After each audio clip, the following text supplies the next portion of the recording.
Hello, this is Edward Gelhaus, and you are listening to the Quantum Leap Podcast.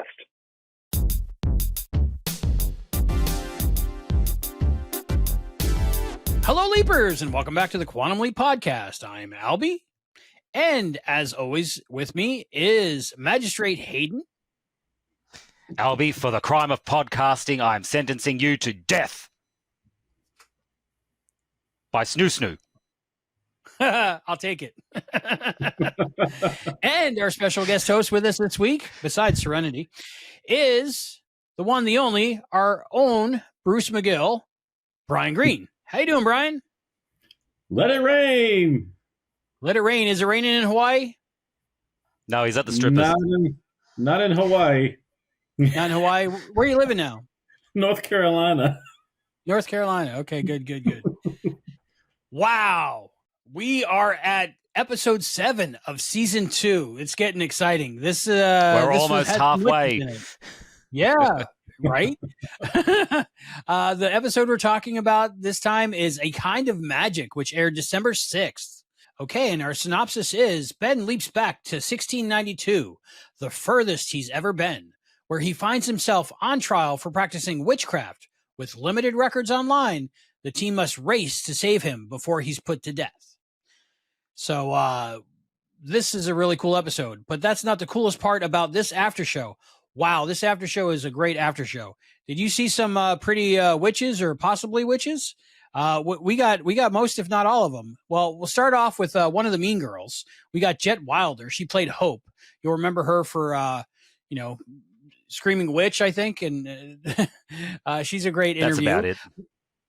We have another interview with Amanda Jaros. She played Morgan McKenna. She was the Irish witch, I would say. Diddly dee potatoes.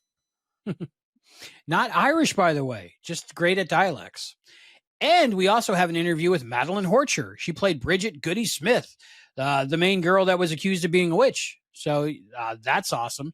And of course, we have an interview that Matt and Chris did with Margarita Matthews, the writer of this episode. So we are fully stacked for this episode. And so what do you need us for? Just to keep me in line while I'm talking about how much I love this episode. All right. So that's what we got this show. So there's a lot going on, and you got to stay tuned for the whole show. So let's start with first impressions. We'll go with Brian. First impressions of A Kind of Magic. You know, the first time I watched it, I enjoyed it. On the second time, I didn't as much. It's kind of reversed from sometimes because there are a lot of problems in it. Okay. For me, a lot of historical things are wrong. I kind of felt like it didn't serve a whole lot of purpose. And there were some things that happened back at the project too that just, some of the storylines, I don't know. I'm not sure where we're going. So there we go. First impression. First impressions. Hayden, first impressions of A Kind of Magic. It's one of those episodes that's fine. There wasn't anything really offensive about it that I was, being taken out of or just irked me the wrong way. It was perfectly watchable. It wasn't brilliant, but it's basically Quantum Leap does the Crucible, and it was fine.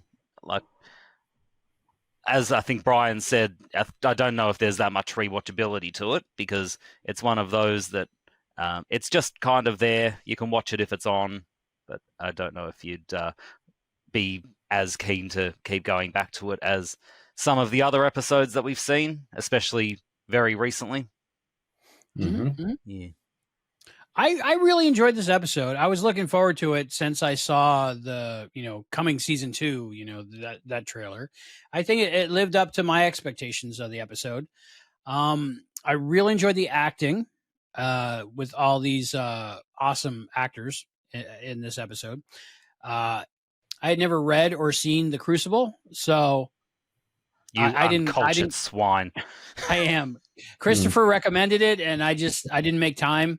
So I was coming into it from just knowing, the pop culture-ness of that time period. And I thought it was done much better than anything else I had seen on that subject. Less, Halloween campy and more life and death realism of it. So I enjoyed that. I enjoyed the structure. There's one thing that bumped me, but we'll talk about that later.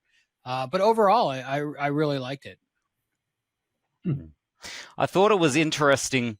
This episode in particular, it stuck out like a sore thumb because in this one, this was the one where Ben kept trying to remind everyone, stop trying to make me do things that look out of the ordinary, like talking to myself. And I think we've really picked apart a lot of other episodes where he talks to himself in front of other people and they never pick up on it. And I just thought it was kind of interesting that now they're actually making a note of it.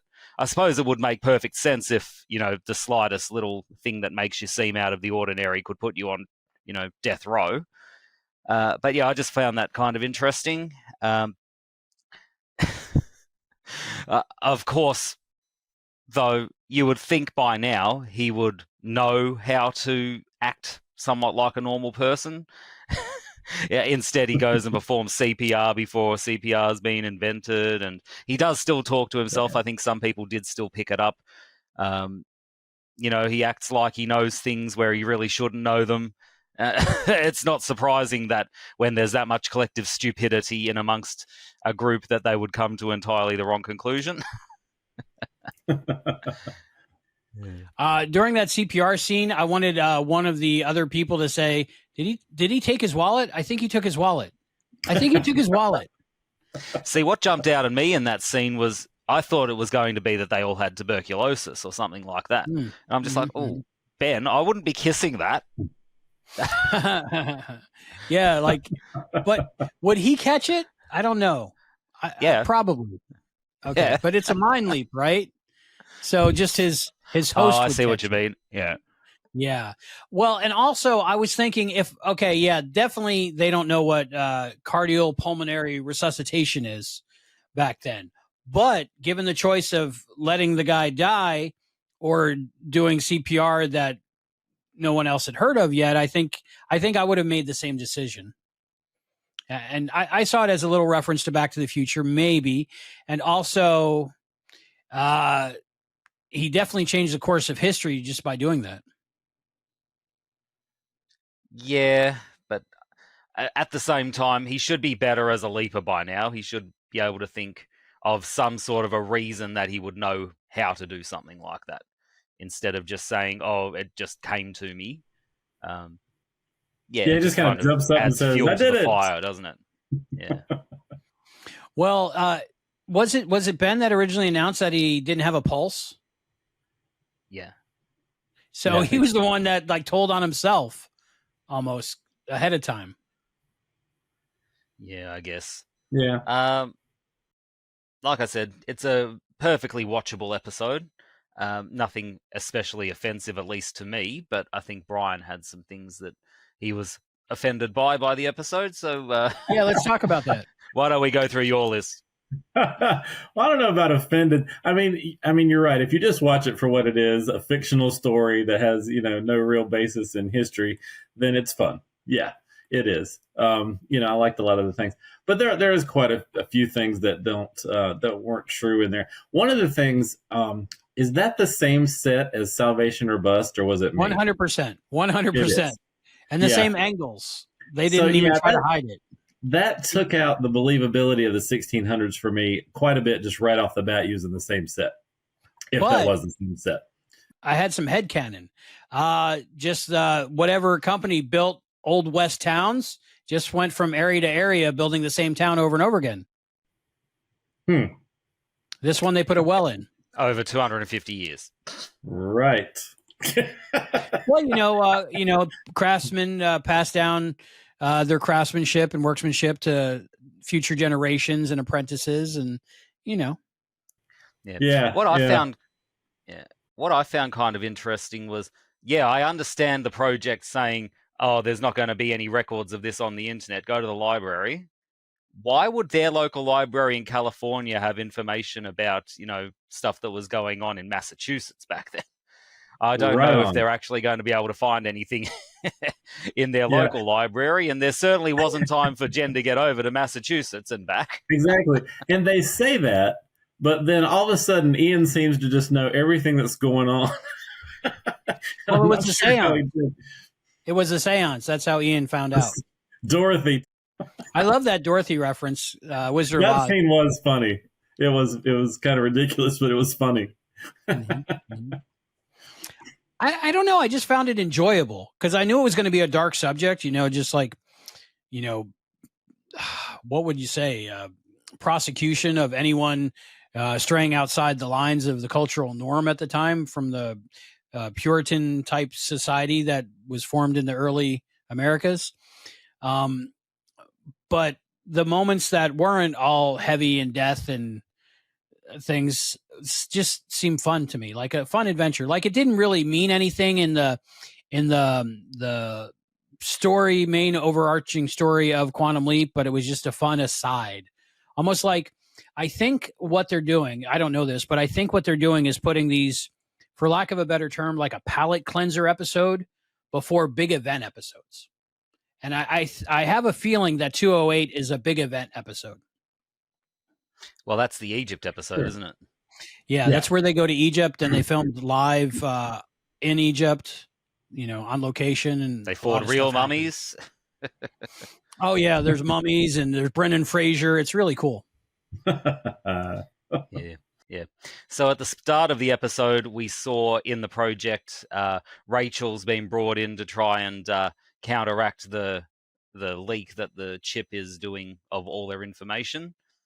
Do you think maybe she's actually working as a double agent and making it possible for them to steal even more? Yes.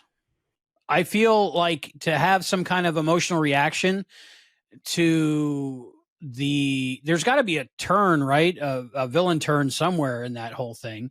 And we haven't seen whoever this other woman's boss was that was in the limousine that they did the sting operation on and stopped cooperating with her. So, and we don't know who her boss is and we don't know anything about her. The only person really in this whole chip storyline is Rachel. So I think if it's not Rachel, it would kind of be weird to reveal somebody we don't know yet, unless we know that somebody already. Makes sense. So, but I feel bad for Ian already to be betrayed like that. Yeah, it is going to hurt when it happens, but yeah, I think Nostradamus, might be on the ball there. So we'll keep our eyes on that. I'm going to use my future fortune-telling powers to say we won't see a Rachel heel turn in the next episode. So who knows? Yeah, but probably in the second half. I still think this will end up being the origins of the Evil Leaper project. That would be cool. That would be super cool. I think so too. We know that Hinton Battle and Carolyn Seymour are chomping at the bit to get back to Quantum Leap. So, sure. Yeah. So let's get them on there. And we know Deborah Pratt, she always talks about the Evil Leaping project. Every time we speak to her, she always kind of hints that there's not necessarily something coming, but that she wants to have them come back. So, I mean, it would be the perfect way to do it. Yeah. Well, even if they don't bring the characters back or the actors back, I would love to just see like flashbacks to when they were in the original series. I don't know about the legality of that. What do you think, Brian? Because NBC and Belisarius and Don Belisario, I mean, they have the rights to all that stuff, I would think, to use old clips in the new series. Well, they showed original magic in flashbacks from the Vietnam episode. So. Right. So maybe we'll get a little montage of like previously on. And we'll see that'd be cool. Let's see why they couldn't, Yeah, there's a lot of ways they can go. Yeah. As for what's going on at the project as well, I did have to laugh about what Addison said about being the world's worst intern. And I was thinking pretty much the exact same thing, actually. I'm like, what are you there for anymore? if you're not serving any purpose, just go. Jeffrey is the worst in research and development. Yeah, but I think it is good to see them starting to reconcile, though, Ben and Addison, and that now she, will continue in her role as the hologram. Now I'm just going to say, still see. Yeah, go on.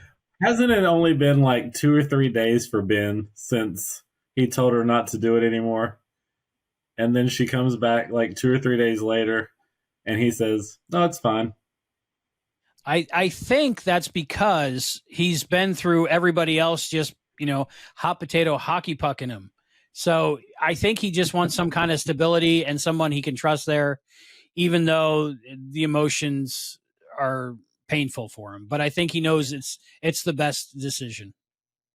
And also, I think too, Ben does a lot of living during these leaps too. So it might only be a few physical days, but he's probably lived a few months worth of experiences in that time. So he might have gone through enough development just from everything else going on around him that he's a little better set to deal with it. So now Allison Augustine is the hologram again, but they're not in a romantic relationship. So I think that's going to be interesting because I think Ben is like the super nicest guy, right? Like he's got the whole Sam Beckett, Boy Scout thing going on, and even more evolved because we're, 30 years after that. And Ben seems to be so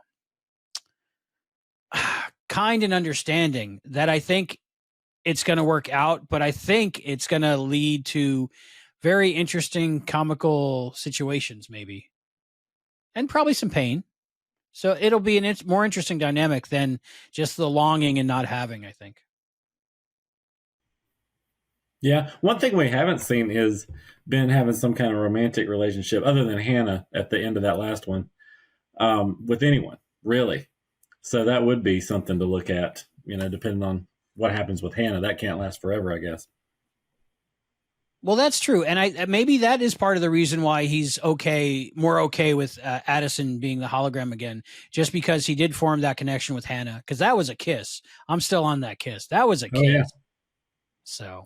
Yeah, like Ian said, that kiss. That kiss. That also brought up something interesting. Ben didn't want to reveal too much information because he knows that everyone's watching at the project. So right. It does make me wonder down the track, how much of a hindrance could that end up being if he does end up worrying about things potentially being seen at the project that he doesn't want seen? Would he be able to? Well, that's true, yeah, because they can see tasks. And apparently they can see without even anyone being in the imaging chamber. Yeah. So that's odd. Well, I think they just need to lock on to where he is, and then they've got the surveillance capabilities somehow. Somehow or another. I agree with you that it would make more sense if the hologram had locked onto him first, but yeah. I mean, technology advances. Everything these days is being recorded, so why not record the whole past too? Sure. Yeah, I was just thinking he has to have that feeling like when we're on camera and always being recorded, he has to have that feeling because Addison's watching even when she wasn't a hologram, and Addison's boyfriend's watching, and he can't really, can he ever be alone? That's interesting. Yeah. So is Quantum Leap just reality TV show? That I love to watch. It's the Truman Show. It's the best. Wouldn't that be interesting if we find out at the end of the whole series that it's just some reality TV show that everyone's been watching? Jim Carrey's in charge of it. In this episode, I didn't see any more like Alice in Wonderland type, maybe an alternate timeline, maybe a dream, maybe something other than actually what it was. In this episode, I didn't see that at all. So I don't know. There was a lot of NPC behavior, though. The collective stupidity of the entire town, yeah. All they seem to be able to say is, witch! Witch! There were definitely NPCs in this episode. I shout that out every once in a while when you see those like self-driving cars or something, and somebody gets in it. I scream witch because it's just what you do, Well, we got a lot to talk about, but we have a lot of interviews. So I want to go to our first interview But first, do we have some bills to pay, Hayden? Yeah. If you looked really carefully in the apothecary, you might have seen a can of Campakes. They've actually been around since the 1600s, and they're as fresh today as the day that they were tinned, or all back in those hundreds of years ago. So keep your eyes out. You might be able to find some lying around. They've got a new promotion going on now. If you manage to find a can of Campakes somewhere in media from the past, write in, let them know. quantumleappodcast.com/Campakes. You can email and tell us where you see them, and you'll get sent out that exact can of Campakes. Which is very collectible, which is because it's a screen used prop. Yeah. Yeah. So make sure you put in the subject line Campake sightings. Okay. So we got that. I think Christopher's going to do a segment on that. Okay. So our first interview we're going to go to is one that I absolutely love doing. I got to speak with Jett Wilder. She played one of the Mean Girls, and it was really interesting to find out everything that happened behind the scenes on this episode. I don't want to spoil it, so let's just go to it right now, and we'll be back.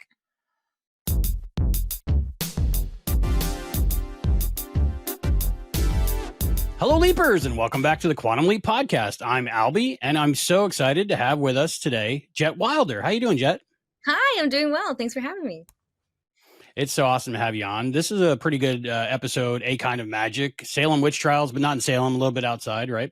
And there's townspeople. It's like an old West set. It seems pretty fun. I want to definitely talk about the Quantum Leap episode you're in, because that's why we're here. But I want to know more about you. Like I noticed, I went through your IMDb, and you've been in a lot of cool stuff. It seems like you started out like a dancer. How did you get started in the entertainment business? Yeah, I did. I mean, I grew up doing all three. I'm from Minnesota originally, so grew up there. And they used to have like a really big commercial industry in Minnesota. So I did that when I was a kid. Like I did the whole Cheerios box thing. But then I lived there the whole time and moved out I moved when I was 17 because I was a year ahead in high school. Moved out to LA, and then dance just kind of came first. I went to the an open call for a dance agency and got signed, and then Teen Beach Movie was like my third or fourth audition out in Los Angeles. So it was just very fortunate series of events. So auditioned for that and booked that as a dancer. Yeah. So then went off to Puerto Rico for a couple months. Not a bad first job. Welcome to Los Angeles. Yeah.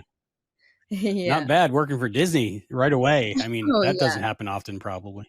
Oh, it was amazing. It seems like a cool concept for a film or a TV show. You could I think people borrowed that in the future, like Smegadoon, Schmakago. Oh yeah, I haven't seen Schmigadoon. I've worked with Dove before, and I know she was in that. But I haven't watched. Yeah, she's good in that. Oh, she's good in everything.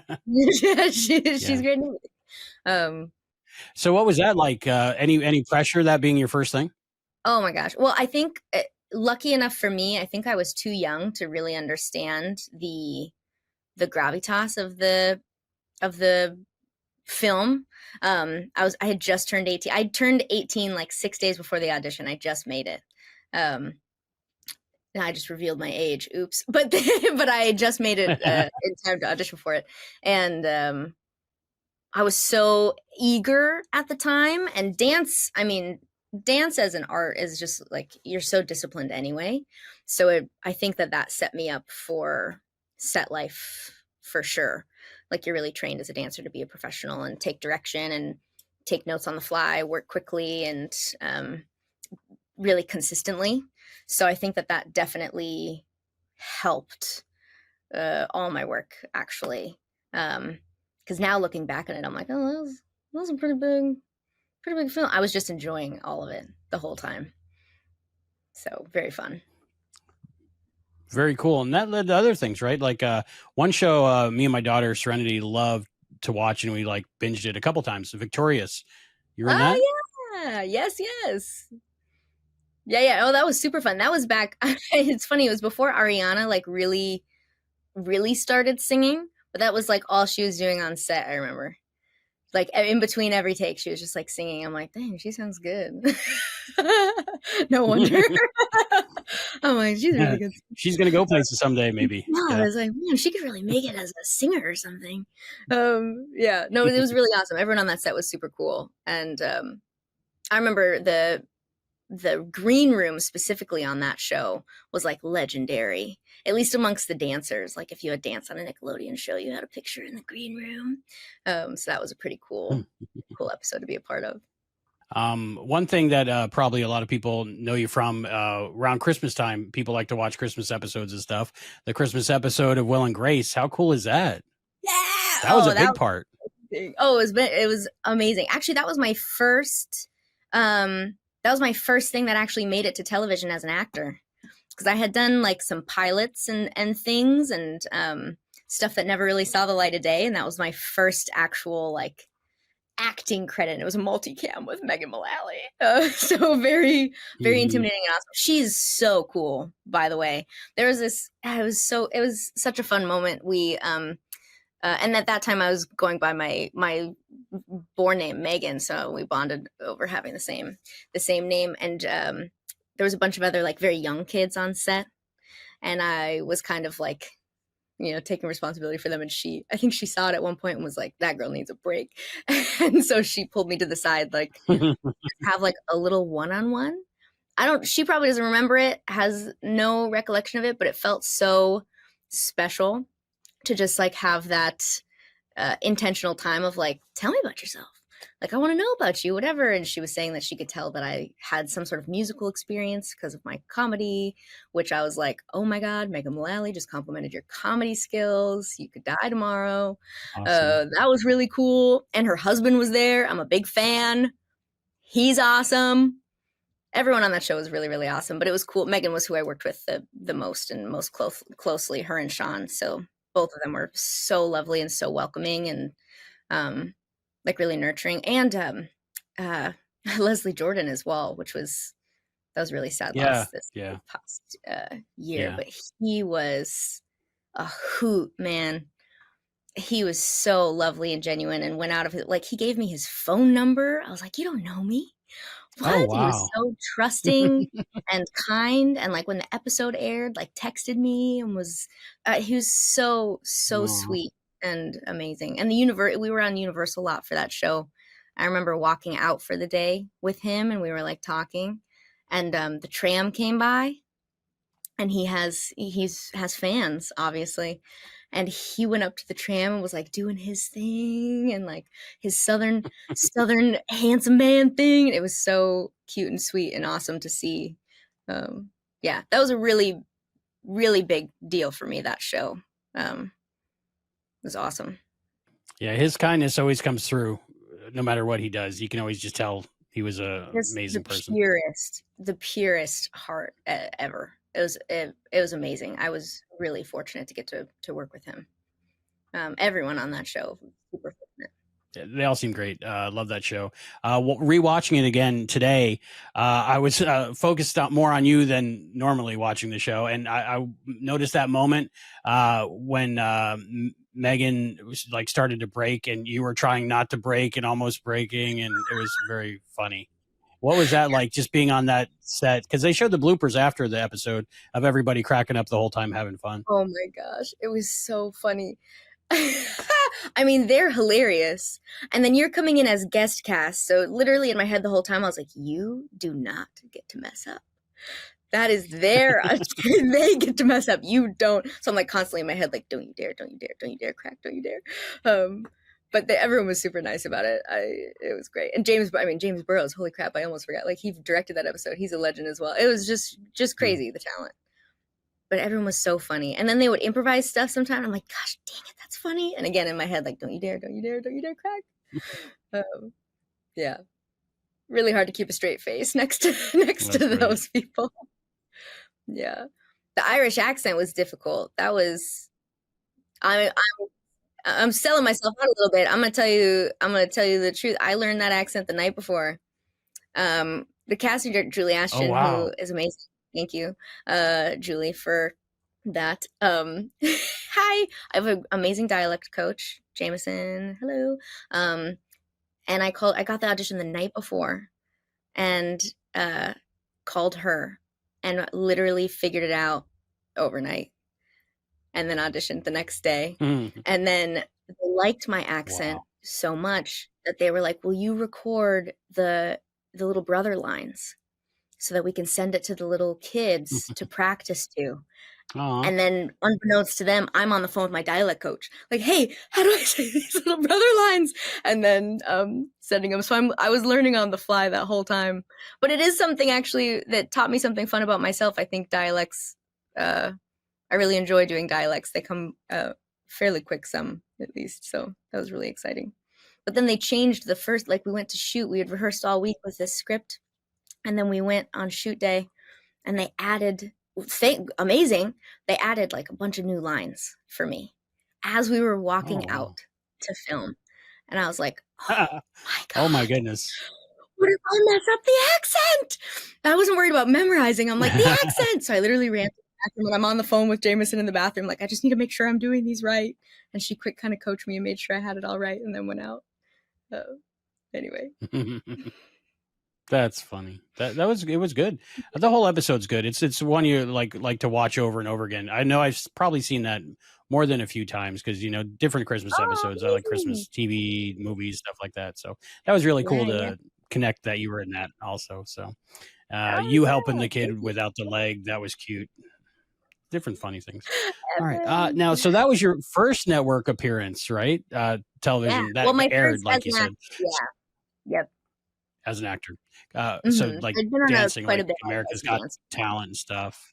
Yeah, and I did Switched at Birth as a dancer. So some other network TV as a dancer, but first as an actor credit, yeah. Very cool. So tell me about your life between then and then booking Quantum Leap, and then we'll get to Quantum Leap after that. Whew. Oh man. a lot of stuff happened. A lot of stuff. Not to get too down in the dumps, but I did suffer a pretty bad injury dancing. So I was out for about 1.5 years actually, figuring that out. I had to get a surgery and all that, but it did provide a perfect opportunity for me to switch over into acting more full-time instead of just doing a little bit here and there of both. So that was really when that switch happened completely. What else? There's a lot that's happened. I did a couple other co-star things. And then I had my first, the classic. It happened to me during COVID. I actually I was really fortunate. I worked quite a bit during COVID, luckily. But I did have my first film that I shot and didn't air. My part got cut out. That was a fun experience, as I'm sure everyone knows. That was on an Apple TV show For All Mankind, and my scenes didn't make it. You were on, okay. You got to tell me about that. That's one of my favorite shows. So you got to tell me what year you were in, who you were. Because I was I think it was season 3 or 4. Maybe it was 4. It's aired now, so I can say the it was when Helios first became a place, and I worked in Helios. So wow.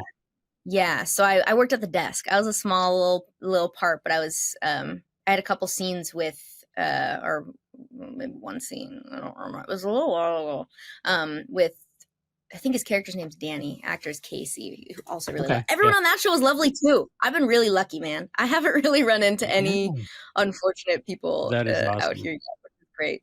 Chantel was amazing. She was super welcoming. Really kind. Very cool. Where's that filmed?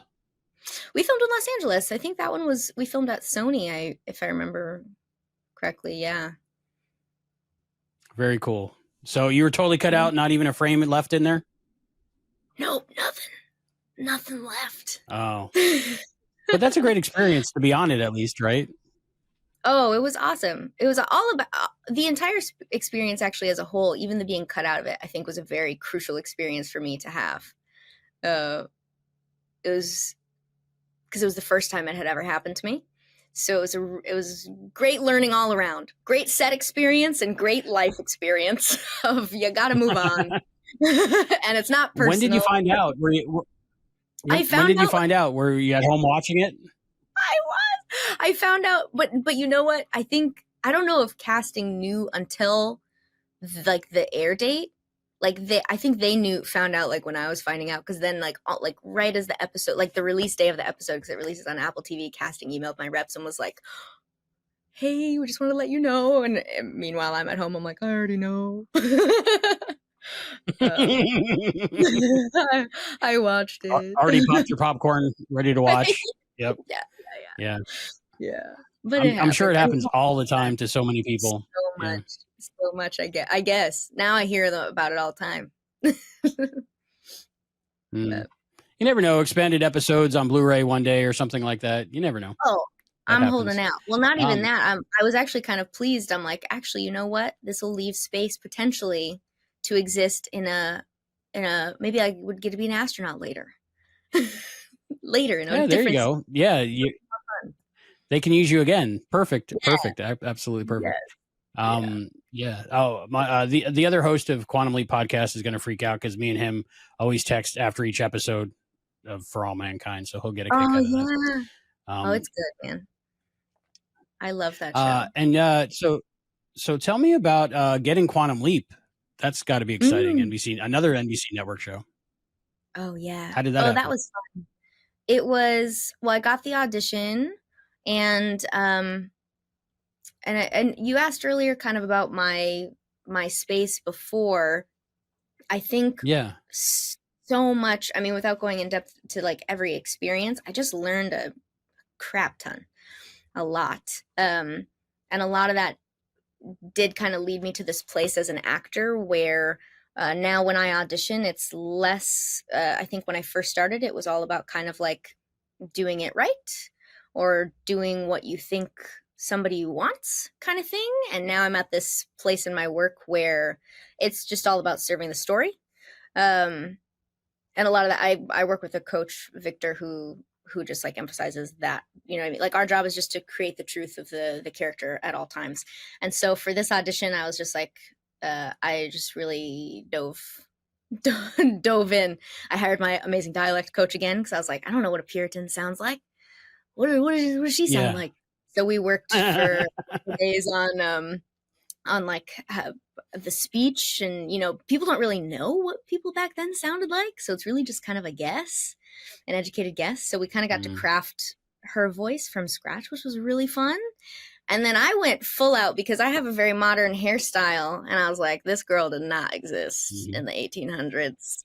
We got to fix that, hide it. So I ordered a full on Puritan outfit from Amazon. Oh wow. And cool. They have everything. Yeah, so I had the bonnet. It was very cheap. I didn't like go crazy, but I was like, I need a bonnet because I'm not going to believe my tape looking at my shaved head doing Puritan speech. It's not believable. And then the accent work, and then of course, you know, worked with my coach for the acting thing, and then booked it off the tape, which was really fun. Really nice. Booking it off the self-tape. That's nice. So once you found out you had the part, what was your experience like? Did you go in for like fittings and then meeting the other producers and actors and stuff? Oh yeah. So fittings happened first. And that was really fun because it's all those all that old-timey wardrobe. And it's like, I mean, I don't know where they're getting it, but it felt really authentic, which was really cool.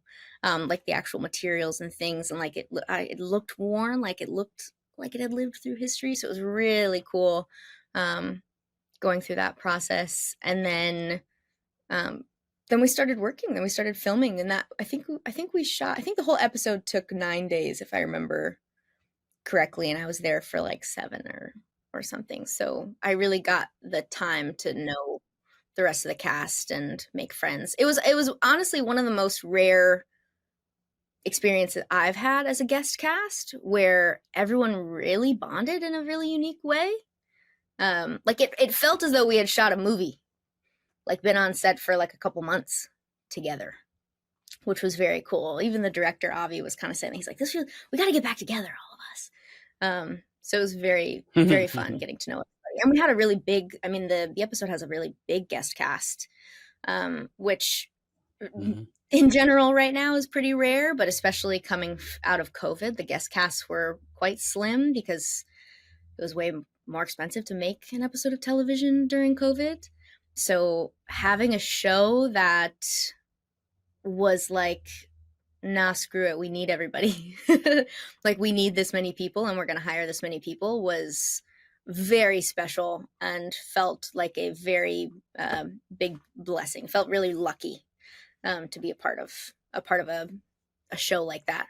That really felt like you were on set and you felt like the show itself. I don't even know who the show is, right? But like the show itself valued its makers, its people. That's how I felt. It felt really, really cool to be valued like that as an artist. And I think it showed because everyone on there was amazing, super kind. Everyone was like great attitudes. Everyone worked really hard. Seemed like happy to be there. You know what I mean? So it was cool to see that payoff, I think, on NBC's part, on Quantum Leap's part, on the showrunners and producers. It was great. Yeah, that doesn't always happen. So that sounds like a lucky experience, a good experience. Yeah, it felt very rare. Very cool. Very cool. So that was filmed on the Universal backlot, like the Western set, right? Well, we filmed in two spots. There was the Western set was actually in Santa Clarita somewhere. Oh, okay.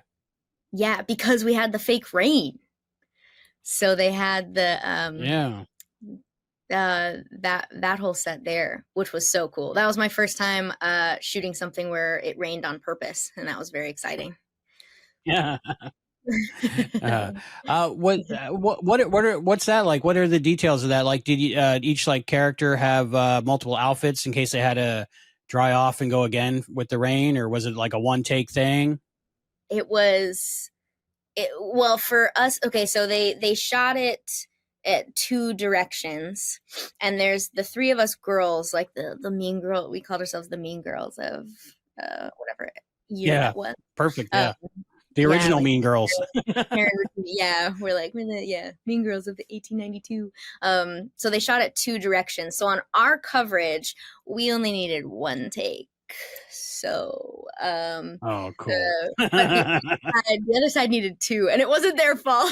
It wasn't their fault. I think there was like a technical, like there was wind or something that was like blowing the rain. I could be messing this up, but there was something that happened where like basically the rain didn't work. But our side went perfectly, so we did it one and done.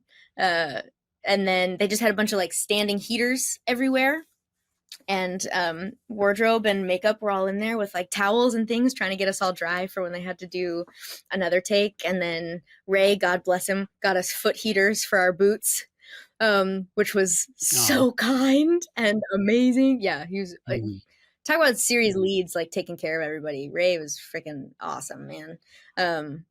But the rain contraption was cool. It looked like a giant, the sprinklers that like spin on the farm. It was that, but like on a crane. And so it was just this big like tower thing like over you, and it would spin and make those big. And then for film, they have to make the rain like kind of thicker, like bigger water drops. So you can actually see it. Yeah. It was so it shows cool. up. It was cold. Yeah.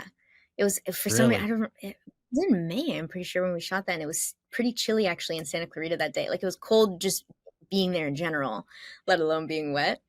But and I remember Avi too, like coming over to us before the rain happened, like almost apologetic, like, we're gonna try to get this done as fast as we can. But everyone was so excited, and so he's like, okay, and we all had a really, really great time doing. I'm like, what is that for a job? That's amazing for a job. How can I possibly be upset? You know what I mean? Mm-hmm. It was so fun. Yeah, that's awesome. And being like a period piece and costume, and of course wearing a wig and stuff like that, you could always come back to Quantum Leap again as a different character, and probably no one would recognize you.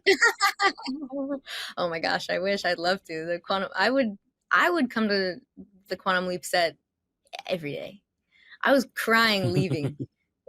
But like crying happy tears. But I was literally like pulling off the lot after we wrapped, and I was just like sobbing. I was like, God, that was fun. Yeah. Where was it? Where's the other place you filmed in? That was on the Universal backlot. Yeah. So we did. So Okay, the inside of the church, it was a soundstage built.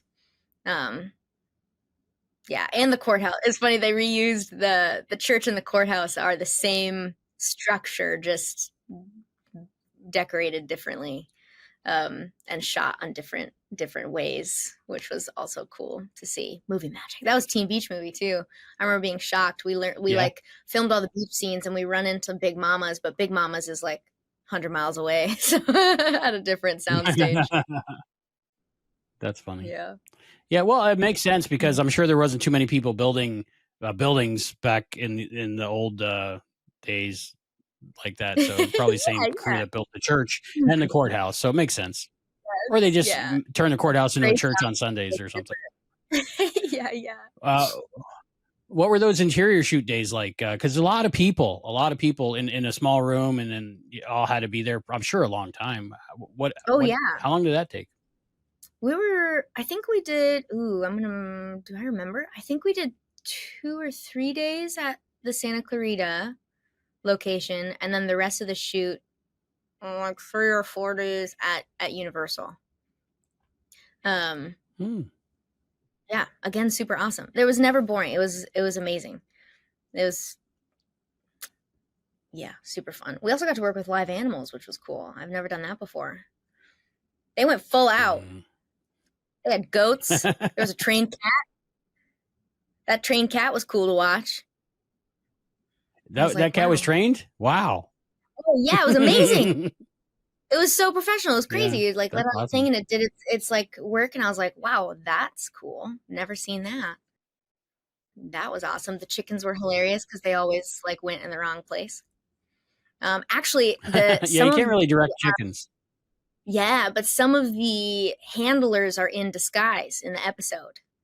So like next to us, that makes sense. 3, when we're like by this well, like 2 of the people next to us who are animal handlers, like in little bonnets and dresses and stuff to take care of the chickens in case they didn't do their thing right. Aw, that's so cool. Yeah. It seems like a fun time. It was a really good episode. Really good episode. Are you excited to watch it when it comes out? Oh, I'm so excited. And Margarita, that was we only got 1 day with her on set because the writer's strike literally happened mid-shoot.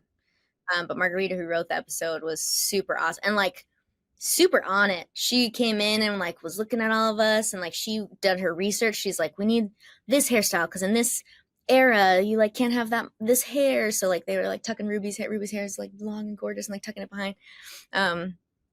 She was really, really cool. So I was bummed that we only got 1 day to work together, but still really cool to have that experience as well. But I loved the episode, so I thought she crushed it. Yeah. We're speaking to her as well, so that'll be fun. Oh yeah, she's cool. So we're excited for that. This was filmed right like you said, when the writer's strike started and right before the actors strike started. So was there like a weird like feeling amongst everyone, like an impending strike coming, like we had to get this done, or just like a weird feeling in the air? Can you describe that right before the strikes happened? Yeah, I mean, we had all 3 things happening because that actually was still during COVID as well, technically. Oh yeah. The mask things and everything were still in place. So like we had an actor on our set test positive and have to like not come to work for a couple days. That was still happening. Masks and everything. So it was like dealing with COVID still. And then the writer's strike was coming. It was just like waiting for that buzz. And we were trying to get, because with no writers, you can't change things, obviously. Like you can't change lines or things. So they were like trying to really utilize the crap out of Margarita while she was there. Like, I know that there was a certain line in I don't know which one made it in, but we did a couple different versions of when we first like opened with Ray. And we have like the flower. And so she was there doing that. And then after she left, like all that, and it had to stop. So we just had to do what was already written and cleared. And so it was definitely like a antsiness to it. I don't know if anyone at that point thought that the actors would act. I think we were all hopeful that maybe the one strike would be enough to make it all stop. Yeah. So I don't think I expected it to go the way that it did. It's all really necessary, but of course it's a bummer. Everyone wants to work. We all were really excited to be working and bummed to not be, obviously, but really grateful to the union for fighting that good fight. Yeah, you got to earn a living. You can't do this. I mean, it's fun, but you got to pay your bills too. Yeah, especially in Los Angeles. My gosh. I just watched your short film, A Little Alone Time, and I was really touched by it. I was surprised how, like, in 15 minutes or so, you can really get into characters and have all this emotion. I think you were so good in that, along with your co-star. And just can you tell me about that experience? When was that filmed? Was that during COVID? What was the whole experience? Yeah, that was. I mean, that's a crazy one because it was only a crew of 5 of us. And it was just me and the guy in it with me, Mark, my partner, and our friends Mackenzie and Philip, and JMO with his camera. And that was it. And we just did everything. It was kind of, I guess, us trying to express how COVID, being trapped in our homes, was kind of making all of us feel. And just, yeah. It was actually my very first thing I've ever made. I've only ever been in front of the camera before. So that also felt very special and vulnerable. Writing and we all kind of created the story together and shot it in our friend's house. And that was it. Really small crew, just kind of feeling the urge to be creative during an unfortunate time of life. Oh, that makes sense. I didn't get that from the movie when I was watching about the isolation inside and the COVID, but it makes sense now. I was watching more as like loss and grief and dealing with that. So it works on many levels, but the whole stepping outside, you can't step outside. Yeah, I think it's kind of been one of the cool things about the film is everyone's response.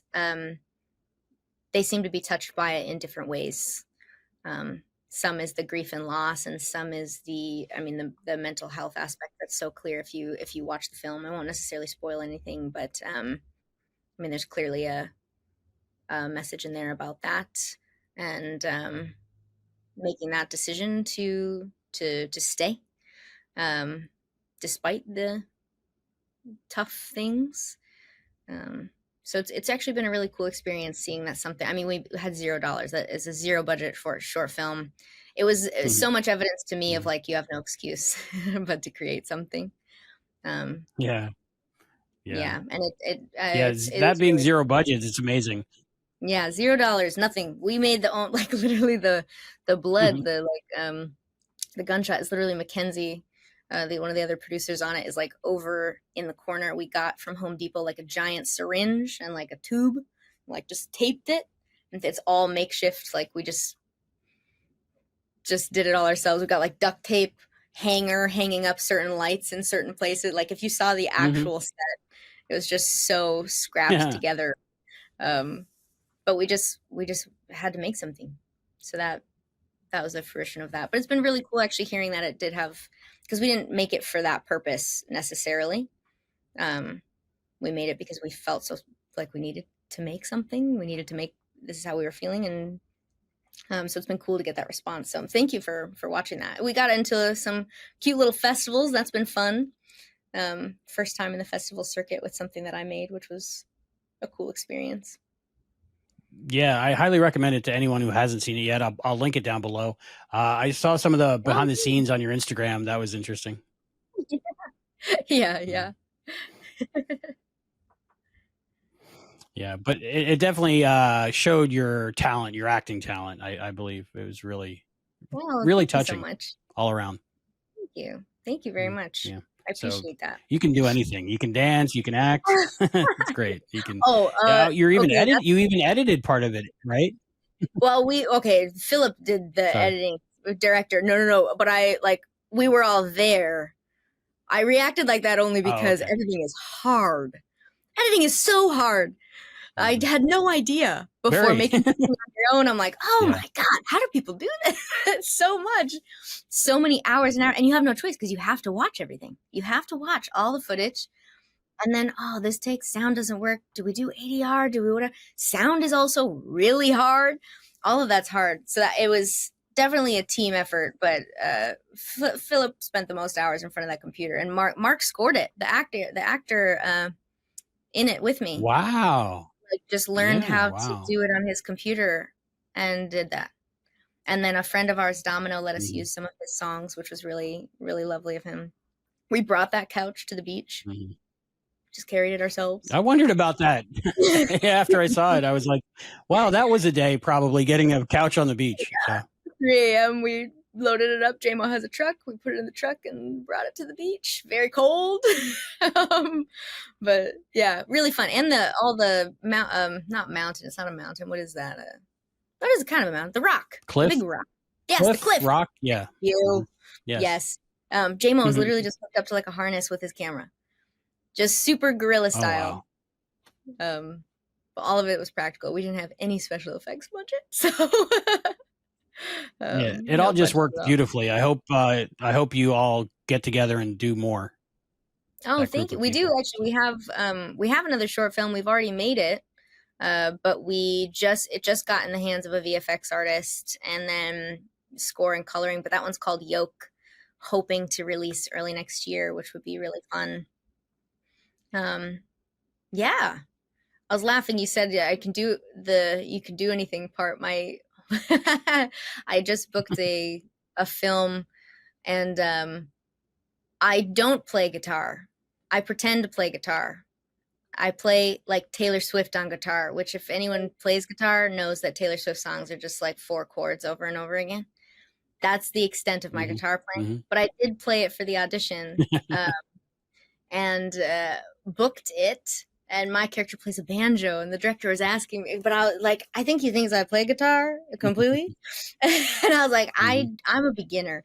And he was like, well, do you want your character to play guitar or the banjo, how it's written in the script? And I was like, I get banjo.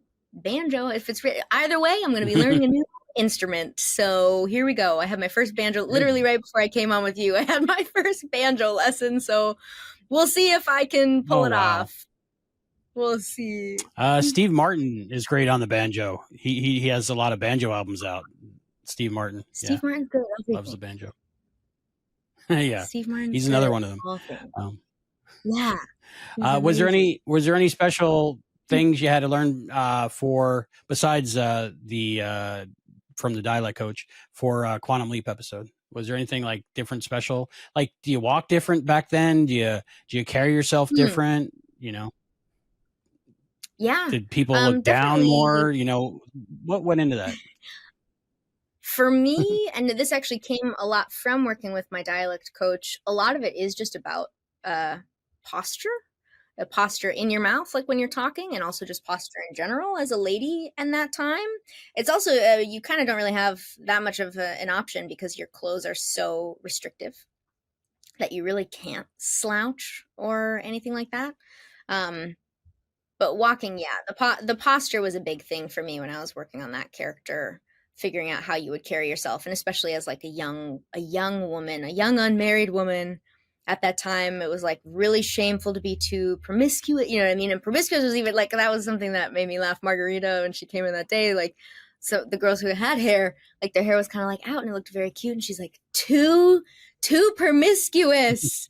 So like those kinds of mannerisms that we have in modern day that would have back then maybe seemed that way. Ankles, none, right? So like even walking, even though the dress, we're like tripping over them, we're like, we can't lift them that like quite so high because we can't show those ankles. So definitely a lot. Yeah, that would be scandalous. Yeah. That was my second though. And both on Universal, hilarious. Universal likes to put me in the 1800s because that was also for Will and Grace. Yeah. Had a similar outfit. Yeah. So a lot of period pieces there. So sci-fi comedy period pieces. Yeah. So Finally, I just wanted to ask you about your general takeaway from filming Quantum Leap and like what you'll carry with you just from being on that show and the whole time you spent on the set. Oh my gosh, so much from this one. I think I might say two things. One that I learned from the people, and one, I think, a lesson that I learned internally was truly how much power you have as the actor to affect your environment. And that was a big thing I learned on that set, because when I was talking to my coach, he has me do this exercise when I'm feeling nervous, because this was a bigger role for me. It was on network TV. It was my first top of show guest star, which for an actor is really cool.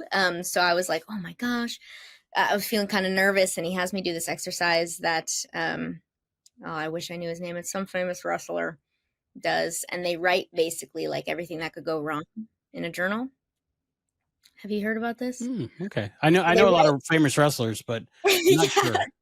I forget their name, but it's from them. They write down like what they're afraid of, essentially. They journal it out, and then they don't leave it there, because then you're just dwelling on all the things you're afraid of. But then what they do as the second part of the exercise is you write yourself solving that problem. Like, I'm afraid of this, but I'm going to be okay because, because I prepared, whatever it is, like those things. And I did that every day when I got to set. I got there a little early and like took some time in my wardrobe and like whatever, and did my that first before I kind of jumped into my character work. And I felt like a freaking magician a little bit, like, because some of the things that I wrote down that I feared, the solve that I wrote, like almost happened verbatim. It's crazy. So just having that that mindset of really trying to, like, especially the day that it rained is where this really solidified for me, because it would have been so easy to be a cranky actor that day. And it was so clear in how I was being treated by everybody, because everyone was worried that we were going to be cranky actors that day. Wardrobe was worried, you know what I mean? Like, they had to tell, everyone was trying to like be really comforting. And I think I just made the choice in my I was like, I am so happy to be here today. No matter what, I'm so happy to be here today, and I'm going to be cold, and it's going to be awesome. It's going to be fine, because I'll warm up, all those things. And it ended up going exactly like that. And what was really cool is that, and I'm not saying by any means that it was me who started, everyone on set had that attitude, but it was really cool. It just kind of felt like everyone then was of the same mindset. Everyone was down for it. Everyone was having a great time. And then like all the people, who were nervous about dealing with cranky actors were like, oh, these guys are okay. Everyone's having fun. We're good. And it, to me, was just so much proof in how much you can influence, and how much what am I trying, like,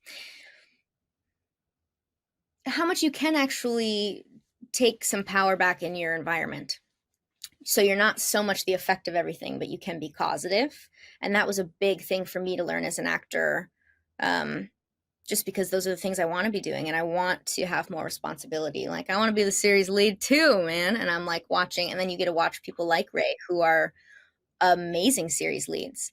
They work really hard. Like, they don't sacrifice themselves, right? They're doing amazing work. But at the same time, they're taking care of everybody.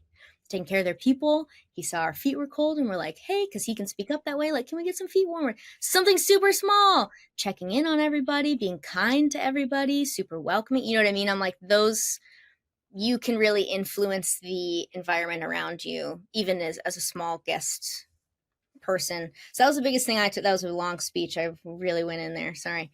But that was the biggest thing I think I learned. I really like that. On that, which I was really like that. I think anybody could apply that way of thinking to their life, because we all have anxiety. If we don't, there might be something wrong, right? But that's a good way, because it's mostly like fear of the unknown and what you do if that would happen. And most of the time, those things never happen. But you going in with a game plan like that, wow, I love that. It was so much proof to me of like, you kind of attract like-minded humans, because I think in a previous version of myself, it was really easy to, when I was very young, like Teen Beach, for instance. Everyone was super awesome on that set too, but like that era of my life, I worked a lot of dance jobs, and there was a lot of older generation that always seemed like very bitter to be working. Like they just would always find something to complain about when being on set. And it's really easy to, because you want to be, you want to feel like you belong, to kind of like slip into that game as well. And I kind of realized that I hate that like, this is what I want to do. This is what I want to do all the time. And so making that decision, and I think I do think a little bit that has attributed so far as to why I haven't really worked with many assholes. I haven't worked with many, can I swear? Sorry. I haven't worked with many rude people. Yeah. Like almost all the people that I've worked with have been very awesome. And I think that mindset shift mattered. So that was like the cherry on top of it, of like, it absolutely does. And not even saying you can't be like set. Like I had a day on set where I wasn't like feeling very good. You know what I mean? It doesn't mean you have to have like a great attitude all the time, like be super happy-go-lucky, but it is just like the way you approach people, and the gratitude can always still exist even in those moments of discomfort. And it just really changes everything. So it was really cool to see that actually like play out. I love it. All right. So it was a good time on Quantum Leap. Oh, the best time. I would do it over and over again. It was so fun. Yeah. Well, hopefully we'll see you again on the show. You never know. They've done it before, so we'll see. Yeah. Wow. I think you did great in the episode. And thank now you. Speaking with you, I'm so and jealous you've seen it. I can't not watch. It's good. It's really good. Every time I watch it from now on, I'm going to think you as one of the mean girls, and like we always wear black on Wednesday. Yeah. Oh, I hope you get those two girls awesome. too. I mean, everyone too. Madalyn, Shelby, Ruby. They were all like so nice. Okay, well, Jett Wilder, thank you so much for being on the Quantum Leap podcast. I really appreciate it. Thank you so much for having me. It was so lovely being here. And we're back. Oh my goodness. I just awesome loved interview, Albie. Speaking with Jett. I just loved her spirit, her energy. Like we were on the same wavelength, and we were going like, it was just great talking to her. I love finding out everything about this episode from her. She wasn't the biggest part in the episode. Behind the scenes information was great. It was great. And her short, I highly recommend watching it. It's called A Little Alone Time, and it's just amazing. It's I'll put the link below. It's free to watch. It's so well done and very good. Just very good. So if you want to know more about Jett and see her full abilities other than just being a mean girl to not a witch, check out her short film. And the rest of the stuff she did. She was really good. I think right now, since we got so many interviews, we're just going to go to the next interview. How's that sound, guys? Yep, sounds good to me. Gives me time to think of stuff to talk about. All right, the next one we're going to go to, I'm watching it for the first time right now. It's the writer of the episode, and Christopher and Matt did with Margarita Matthews. So let's go to the writer of the episode and find out.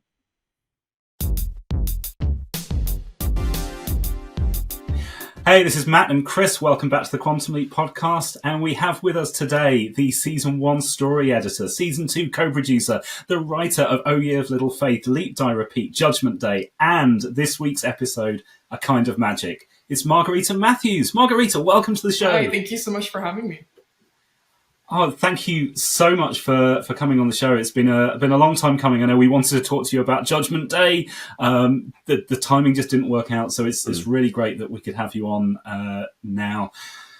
So much to talk about. Let's just dive right in. Can you tell me a bit about what your background was before Quantum Leap and what led you to joining the show's team at the start of the first season? Yeah, so I started out freelancing, which pretty much just meant that I was picking up any job writing that I could. So a lot of that included ghostwriting. which sounds sad when you really think about it, because you're basically giving away, literally signing an NDA saying that you're never going to take credit for whatever you wrote. But it was actually a really incredible experience getting all of that they say 10,000 hours is what you need in order to really get a sense of mastery over a thing. And I felt like that was kind of where I got my hours.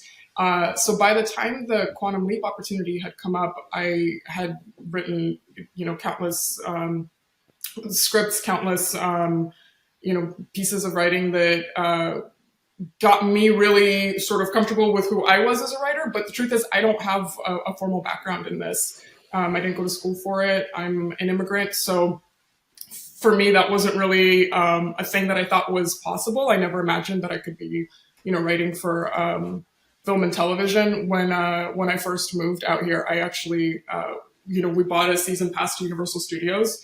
And we used to go on that tram ride. I don't know if you guys been on at Universal. So you go on that tram ride, right? And you take it all the way around the back lot. And as immigrants, we paid, so we had to make sure that we made good use of our season pass. So we were going like it was our job.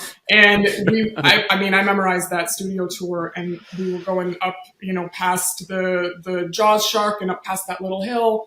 And we used to wave at the people who were there shooting, on set. And there was a moment when I was shooting O Ye of Little Faith, where it's that little house right on that hill above the Jaws shark, and the tram, came up as I was going to get a snack from the craft, table, and there were kids on the tram waving at me, and I was just thinking, oh my God, this is a real, full circle moment. So that's a very, very long-winded way of saying, I just kind of, I wrote until I kind of got here. I wrote one script and then another script, and I submitted it to, competitions and festivals until I got representation. And then that led to, me co-writing a movie, and then my first, writing gig, and so on and so forth. And that's just my experience. Some people have different paths, and people, have formal training. I just happen not to. So, but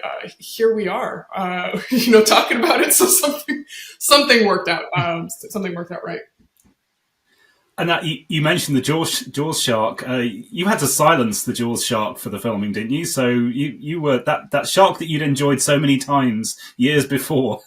You were presumably looking at younger versions of yourself, thinking, I'm slightly ruining the tram experience for you, but in a few years' time, you could be here silencing that shark as well. Absolutely. It's the magic of movies.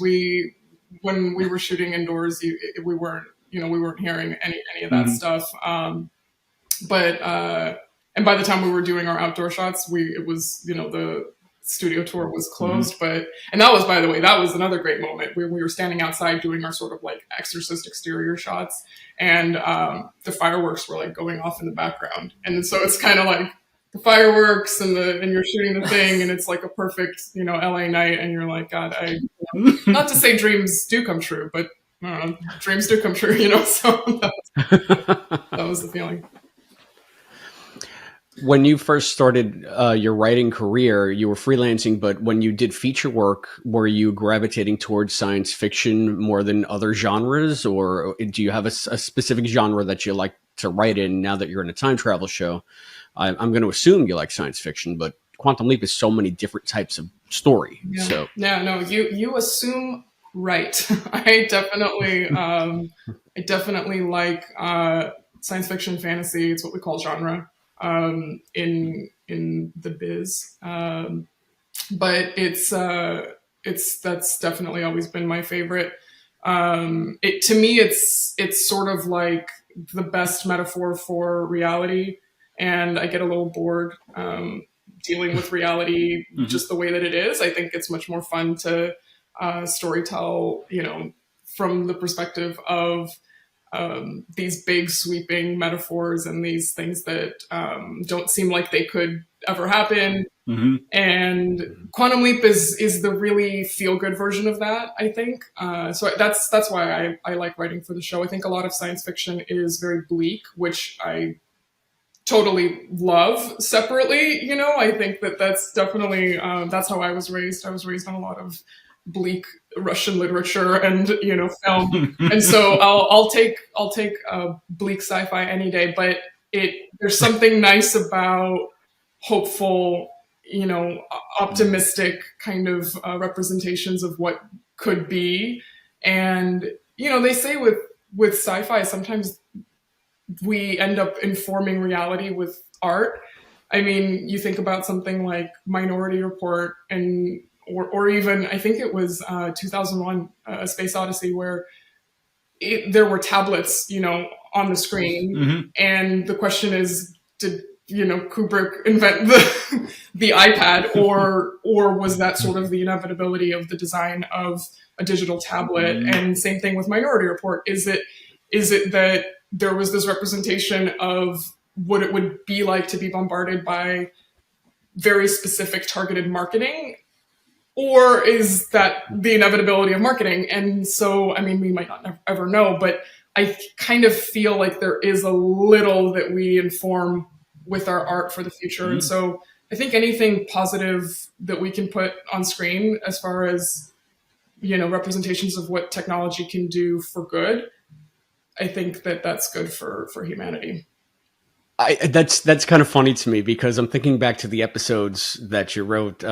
One of them is pretty bleak. Yeah. Judgment Day is it's got that good bleak sci-fi vibe going, but I probably should have just thought about the scripts you wrote to answer my original question, because Leap Die Repeat is such an in the weeds science fiction story, and it also goes into all the great geeky, like I guess what you would call technobabble on Star Trek, but the Quantum Leap version of that with Janice in the control room and talking about how the repeat is happening and everything. So I guess my question to you is, when you're approaching writing for Quantum, are you thinking about how you can get more into the lore and more into some of the more geeky genre elements, or is it the story first? I guess that's kind of a broad question, but yeah, no, I think it's a fair one.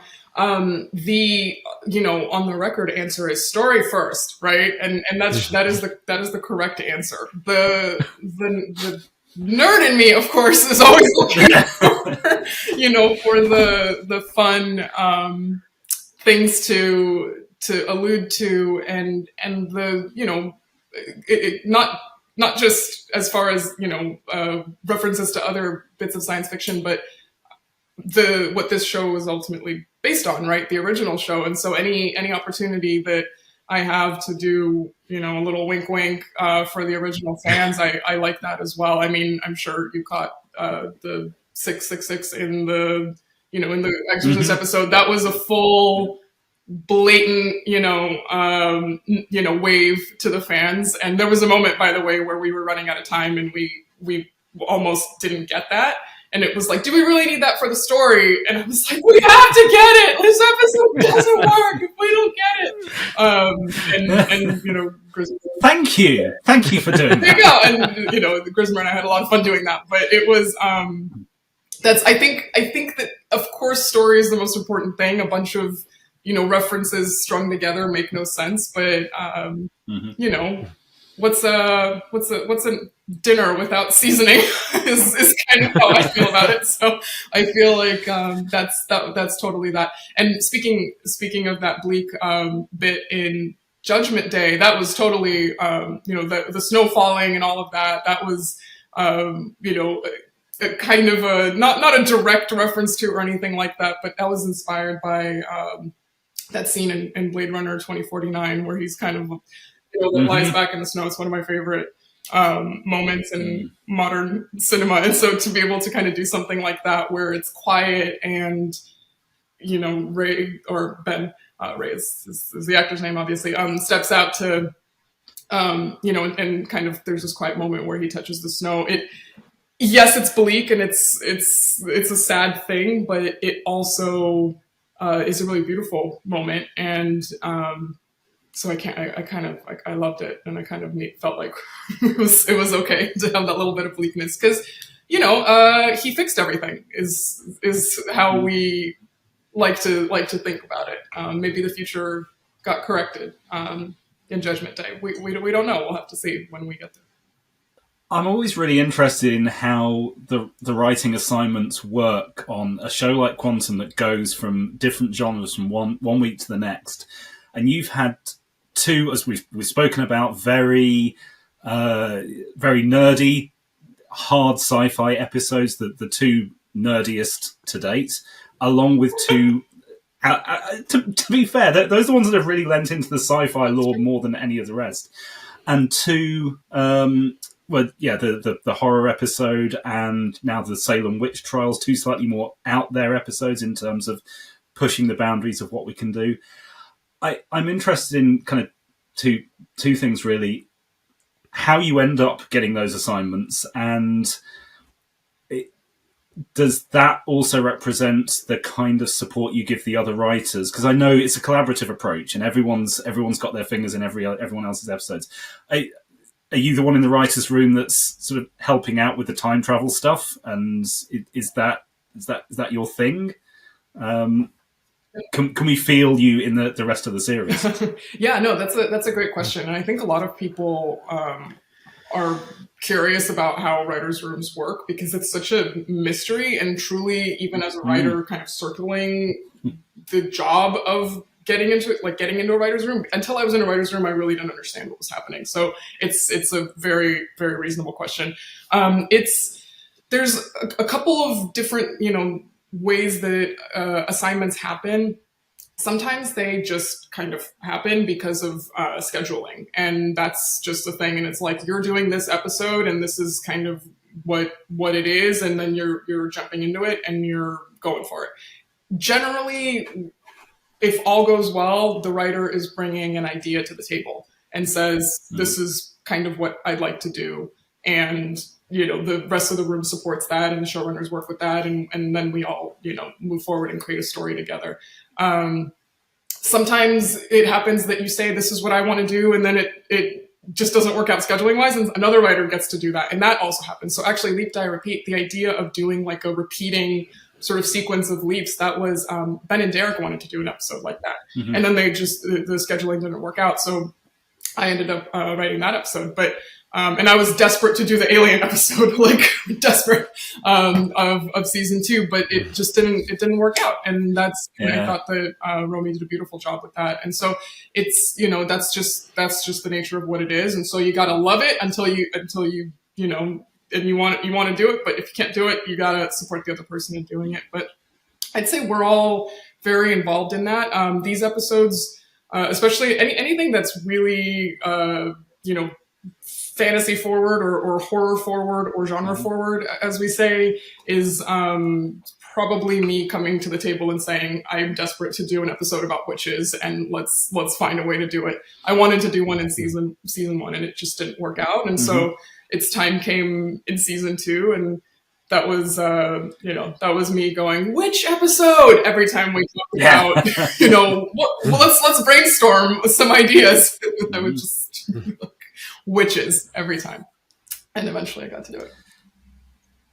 So let's talk witches then. Since you were so desperate to do it, did you have to do a lot of research to get yourself ready for it? I'm getting the impression that actually you had all this in the back of your head already, and it just came to the fore. Yeah, I mean, is that fair? It's totally fair. It's the answer is yes, a lot of research, but a lot of that research also happened to be research that it had been a lifetime of research for me.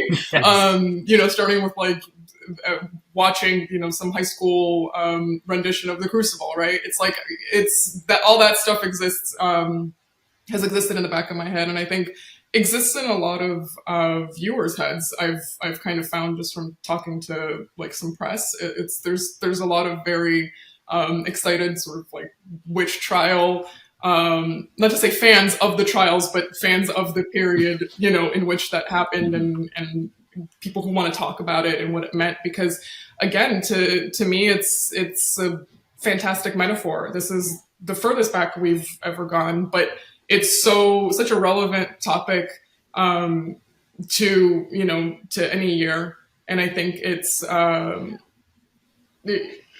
so sad, and that something in happening in 1692 could still be relevant in 2020, 324. Mm-hmm. But just the human condition, isn't it? And so I think that's that was the thing from a storytelling perspective that kind of attracted me to the subject matter. Is that a cat? Is that it is just. Please just ignore her. She has a tendency to do what this. Is the cat name? This is Scully. Sorry, Scully? Fantastic. Yeah. Fantastic. Yeah. I'd like for Scully to please introduce herself and do a little intro for the podcast. She always pops up at the most inopportune moments. Amazing. And I never edit her out. If I find out that this cat has been edited out of this podcast, we will have problems. Yeah. But I have no idea where we were now. Well, I know I can follow up. Bring us back on track. So we're talking about a kind of magic and the fact that it is as far back as anybody has ever lived, so far as we've ever seen on screen anyway. And I was wondering if there were special considerations that you had to take into account when crafting the story, or if you can tell me about what kind of ideas you had, things that you had to be cognizant of, maybe things that you had to discard, because it's really, a different kind of leap on so many levels. Yeah. Very great question. The answer is, there was a lot to consider. From right off the bat, from just a production standpoint, it was a question of, is this even a producible episode, right? Because we need a town, can we build that town? Probably not, for a 7-8 day shoot.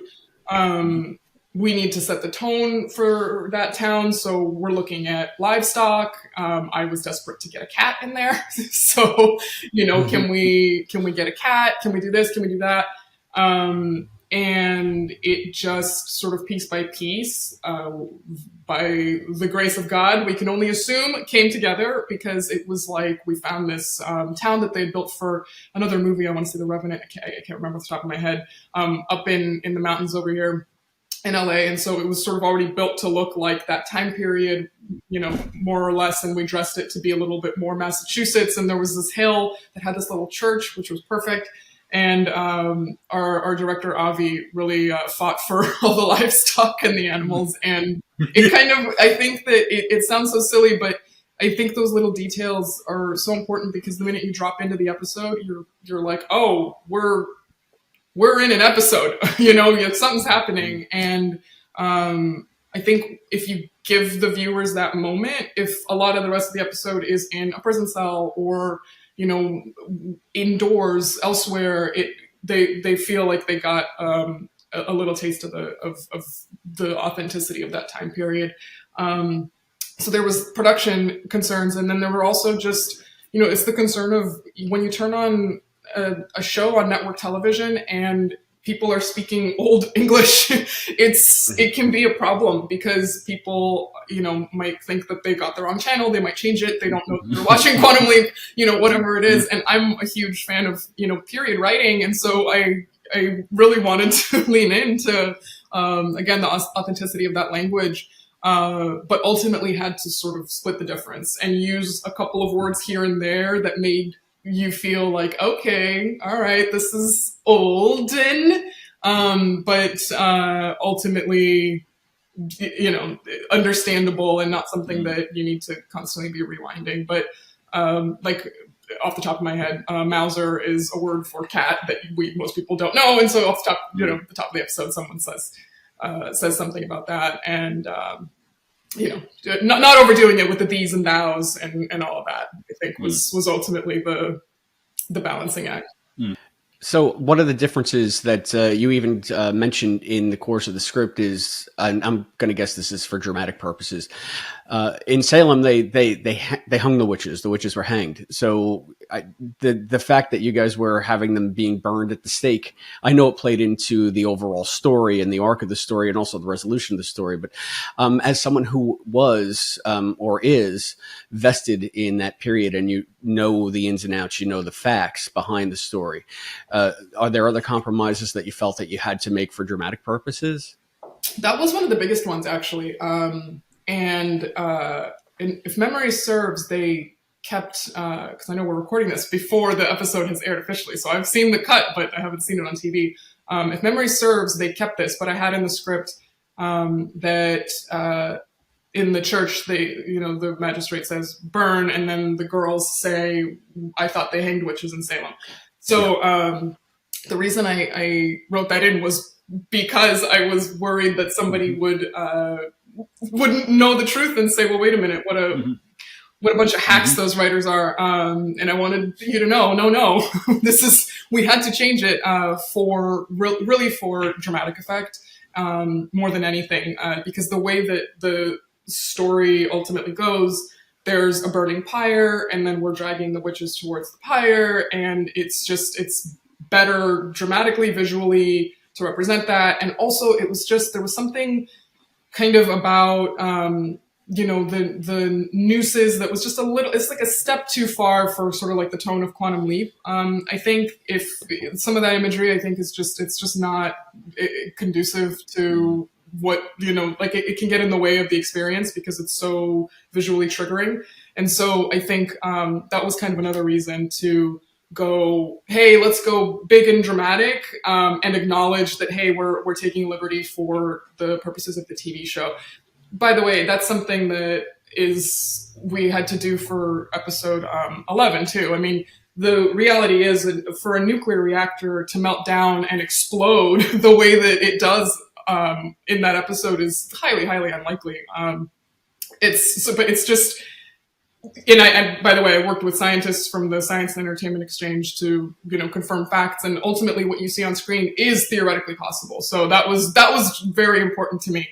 But is it the most likely version? No, but a nuclear meltdown isn't necessarily visually interesting to watch. So that was the way that we had to go with it.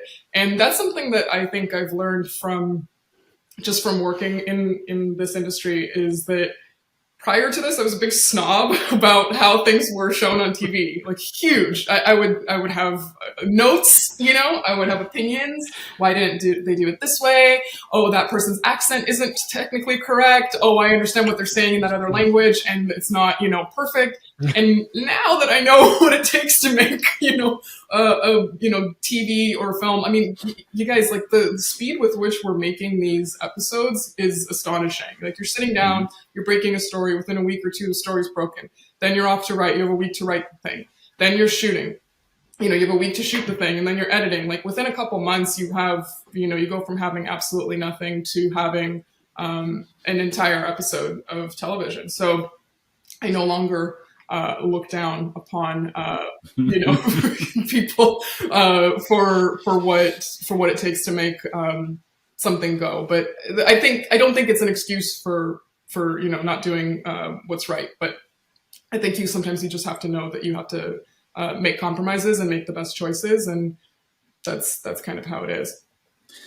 Yeah, the show seems like you've explained all the reasons why, a terrifically hard show to produce in a short space of time, remaining accurate yet dramatic, and a kind of magic, I imagine, possibly more so than some of the previous ones, because this would have been right on the cusp of the writer's strike. Oh yeah, am I right? So, so were you able to stay involved in the production right the way through as far as you had done previously, or was there a point where you had to step back? We shot, I believe it was half of the episode when we got the news. So we were up on set, and it was we still didn't know if it was going to happen or not. And the rules are, the minute that email goes out, it's pencils down. So I think it went out minutes after we wrapped, and so it was very much like, well, it's been nice knowing you, and I said goodbye to everyone and kind of walked off set, and that's what you're supposed to do, and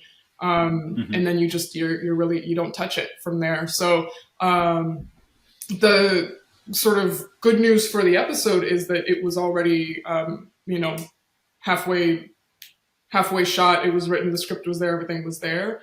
And I felt very comfortable leaving it, to fate from there. We weren't sure if it would pick up after the strike or what would happen. And it ultimately came together, and I think at the end of the day, it turned out the way it was supposed to. So all of it. speaking globally and speaking specifically about the episode. So yeah. Yeah, I was curious about that as well, because I was thinking that if you had written the script and you maybe had to step back from the production, it seems like you just said you were halfway through.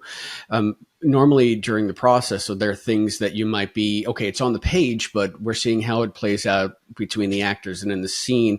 Are there scenes in this that, even though they were produced as written because they had to be, that you might have tweaked or approached differently if you had had the chance?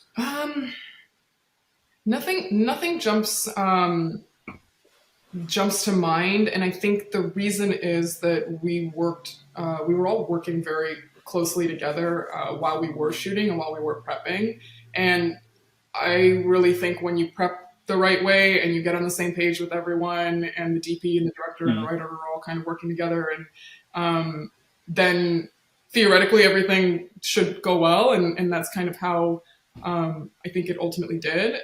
And the only things that I ever really miss are sometimes there's jokes and things that get cut for time. So I think there was a joke that didn't make it that Ben I think is like in the trial room, and he's talking to the crowd, and he goes, "Friends, I once read a quote that says, magic is just science we don't understand yet." And then it cuts to the girls, and they go, "I didn't know Elizabeth could read." So we cut that part just for time. Things like that I really, really kind of live for.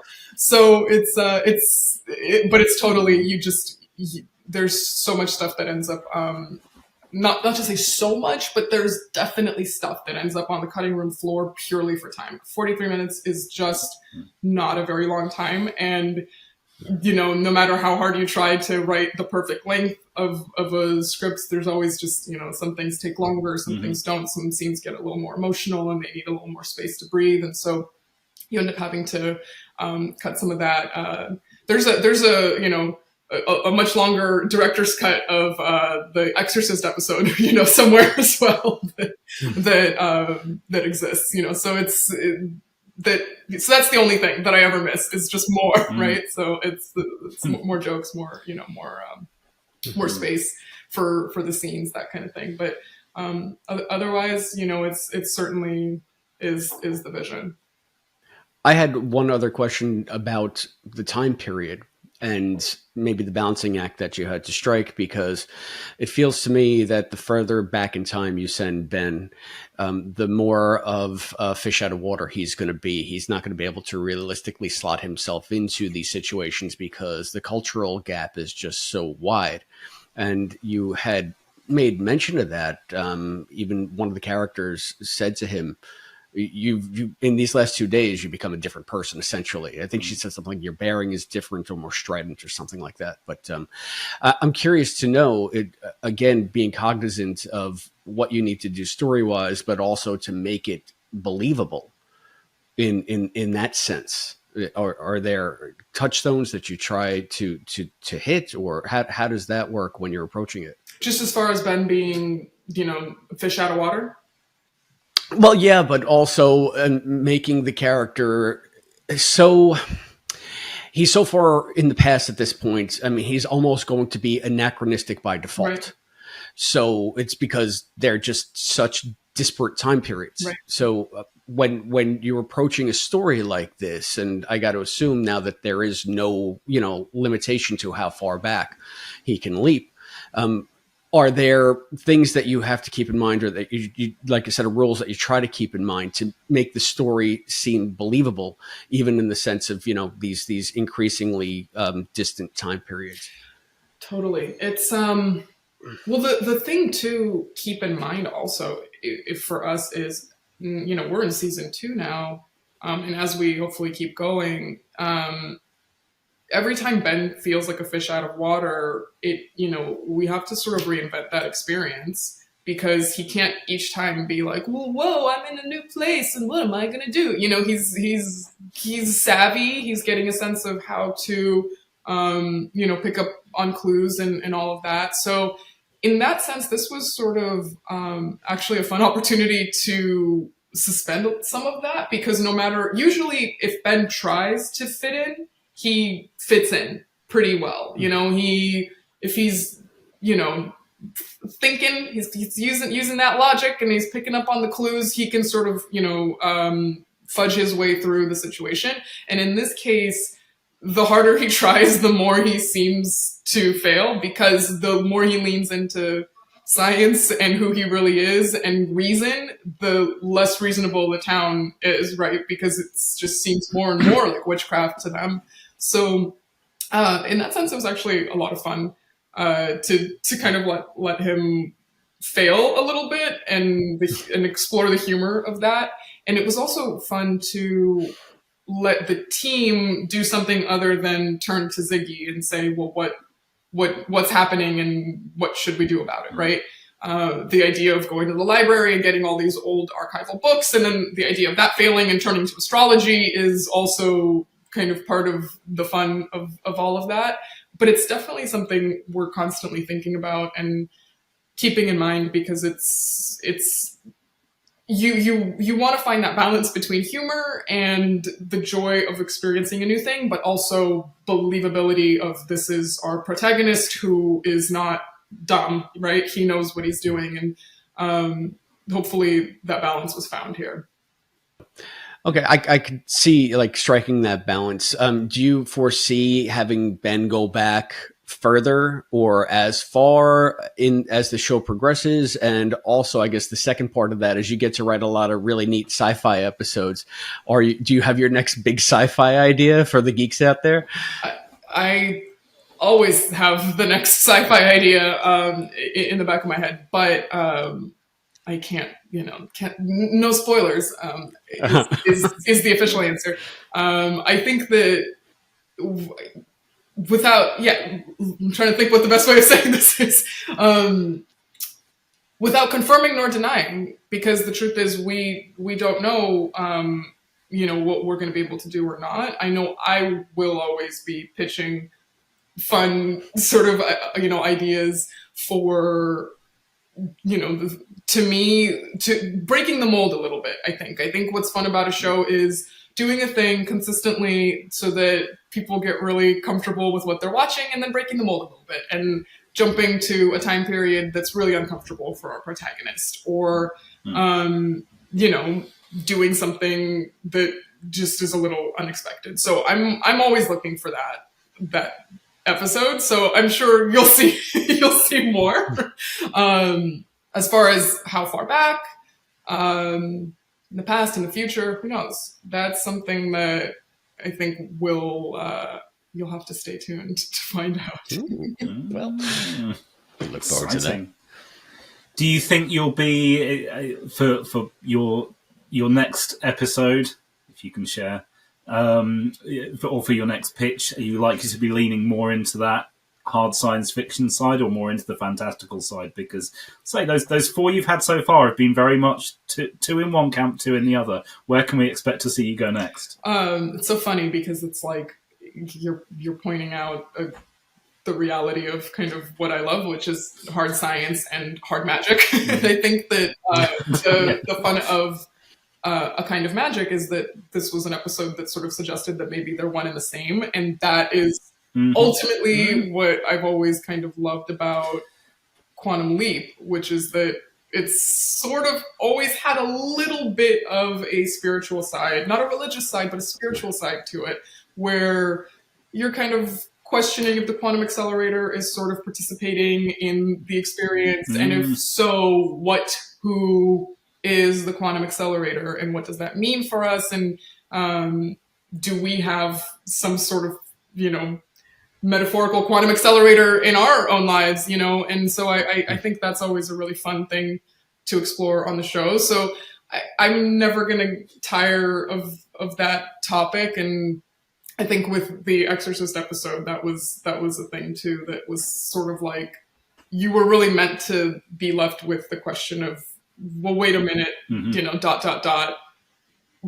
Is was it or wasn't it? And did she see a thing or didn't she see a thing? And the answer is very much meant to be maybe, right? And so I'm sure you could expect that from me forevermore. But I also think it's fun I just like to embrace any genre. I think the specificity of a kind of like world is really fun. It doesn't have to be overtly science fiction or fantasy. It can be, just the specificity of a time period. I think there's something really, an end of a movie maybe that you're trying to evoke or something of that nature, maybe a story where, maybe nothing fantastical is happening necessarily, but you're like, oh, I get what this is, and I think what our show aims to do is sort of lure you into that space where you're like, I know what this is going to be. This reminds me of fill in the blank, The Crucible,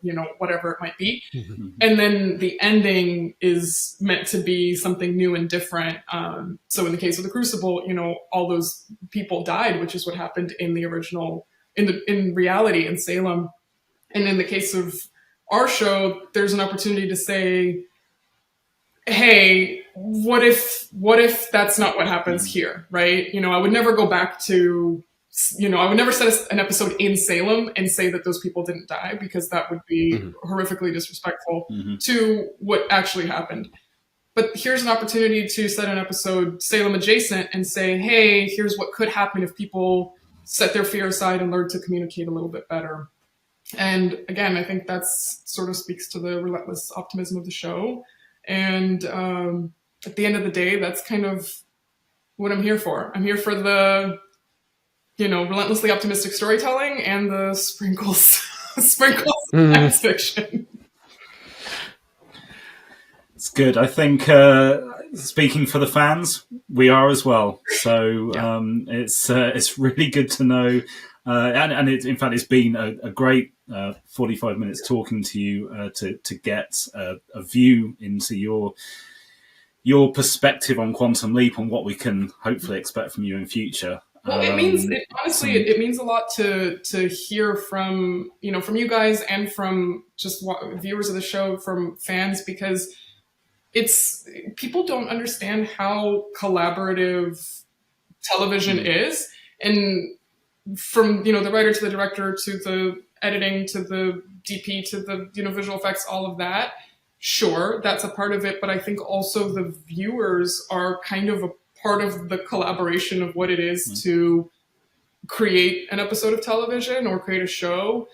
And the reaction and the sort of symbiosis of that is so important, because otherwise we're just kind of screaming into the ether, right? And if the fans aren't watching or don't like it, it's sort of like, what's the point? I mean, you have to always have a healthy sense of like, I would never suggest, hey, you have to write to what people want and ignore your own truth. Never. You should always, be writing the authentic truth of what you want to write. But, it's important to know that things are resonating with our viewers, and it's kind of like standing on a cliff and yelling out, into the abyss, and then you're like, here are my thoughts and feelings, and you're kind of waiting, and then maybe from the depths you hear a small voice that goes, I have those thoughts and feelings too.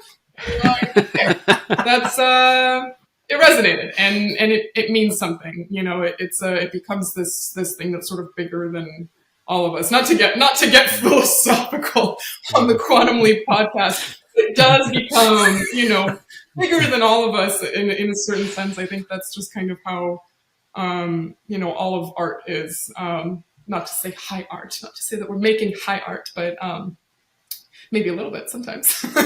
We're trying, certainly, to make good art, something that, is good to experience and that people really love, and that makes you feel, cozy when you're watching it sometimes, and thoughtful and emotional in a good way, and again, optimistic. I think it's absolutely fine to get philosophical. You're speaking to a couple of guys that will gladly speak and record for hours every week about this show and its predecessor. So, yeah, it's a show that's worth investing time and emotion into. You mentioned about the fan reaction. I think this one's going to go down really well. I can't wait to see social media over the next 24, 48 hours and see what the reaction is. We really enjoyed it, and we've had such a good time talking to you. Margarita, thank you for sharing your insights. Thank you for your time today. Thank you so much for having me. It's a genuine pleasure, and can't wait to hear what everyone thinks. Wow. That was a good one too. I mean, that's just great having the writer, because I mean, the writer without it being on the page, it's not on the stage. So, and it's crazy how she wasn't able to be there because the writer's strike actually started during the filming of this episode. So, yeah, but luckily it's still, yeah, luckily it all worked out. So, we were very lucky as Quantum Leap fans just to get these last couple episodes before the actor strike too. So, Brian, give me more of your thoughts on this episode. I thought there was a couple of neat things. They didn't do the eye roll thing when he leaps in, with the camera. It was more of a zoom. Did you notice?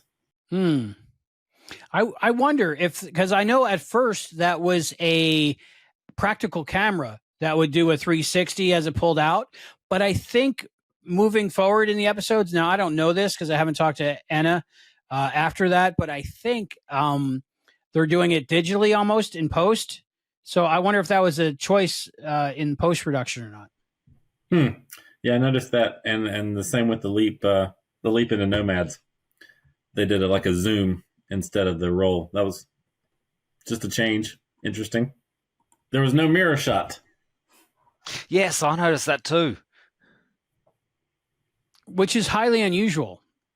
It is unusual, and you would have thought even if there weren't any mirrors around, which there probably weren't, they would have still found a way to have him see his reflection. Like maybe if he'd been attacked and ended up passing out, he could have had an out-of-body experience and seen her from above or something. They talked about that in some of the novels. Glass of water or something, yeah. From what I understand, the mirror shot was filmed, but it was cut from the final edit. But it took place in the apothecary. Really? So that's where it would have been. So maybe, hopefully, one day we get an extended cut of that. Yeah. That's good to know. But look, it didn't really take me out of the episode that much, but it was something that I did notice. Because I'm thinking, do we know what this woman looks like? I suppose that she was attractive enough for William to want to kiss, but yeah, that's pretty much all we know about her. Right. And then the guys, one of the things, the baby's name, Sabrina. Oh, maybe yeah. Maybe a nod to the teenage witch. Oh, yeah. That's immediately I thought, I thought, are they going to have a Tabitha as well? Right. So, the episode ran 7 minutes long, I think, the original cut. So they had to cut a lot. But unfortunately, we don't know what they cut. We just know what we saw. Yeah. Okay, I wanted to talk about what bumped me about this episode. I have a question for you. Now, we're people who semi-professionally watch television. We watch it with a critical eye, being critics, television critics. And I want to ask you, because I talked to John Irons, another guest host we have on often, about the episode, and we were talking about how immediately we knew that it was the sulfur in the well causing all the trouble. Yeah. Like, I think that was supposed to be a big mystery reveal at the end, but I mean, it was like blatantly spelled out in the first few minutes of the episode, I think. How did you feel about that? Well, to me, it's Chekhov's gun again. You don't include something unless it's going to have some sort of a payoff. And I mean, everyone was smelling it, so it had to be there. And yeah, obviously, if people were ingesting sulfur, they're going to have some sort of reaction. So, yeah. So, look, I think it was fine, even though it was bleedingly obvious what was causing everyone to get sick.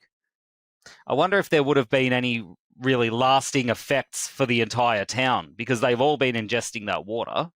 Quite a few of them probably have, some lasting side effects. And I wonder if there's any kind of treatment that they can do.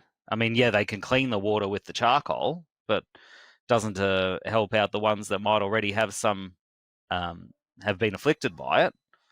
So I don't think what bumped me about it was that they mentioned it, and it was like nothing unimportant, especially when they go over and have to trim it. Nothing unimportant gets mentioned. So it wouldn't be like an offhand remark about sulfur in the well if it wasn't going to be what was causing the thing. But the thing that bumped me about it was I think they mentioned it like 5 times during the episode.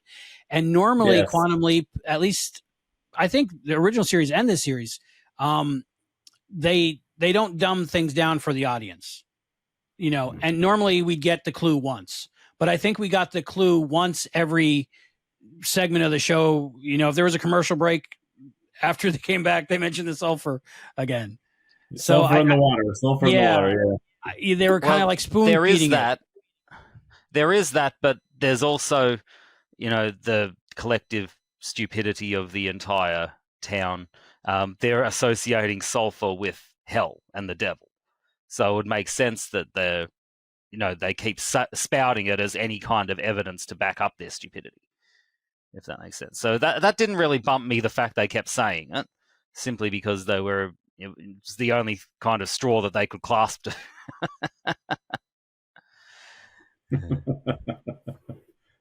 Even in the underground, you know, the prison they were in, you know, Ben's like, why is the wall wet? And all of a sudden they're smelling sulfur again. I'm like, okay, Ben, you're a smart guy. Yeah, well, you know, Ben, if Ben was Ben, he would have had it figured out in the first 90 seconds and just mentioned it offhand while he kept walking, you know. But you got to have some mystery for a television episode.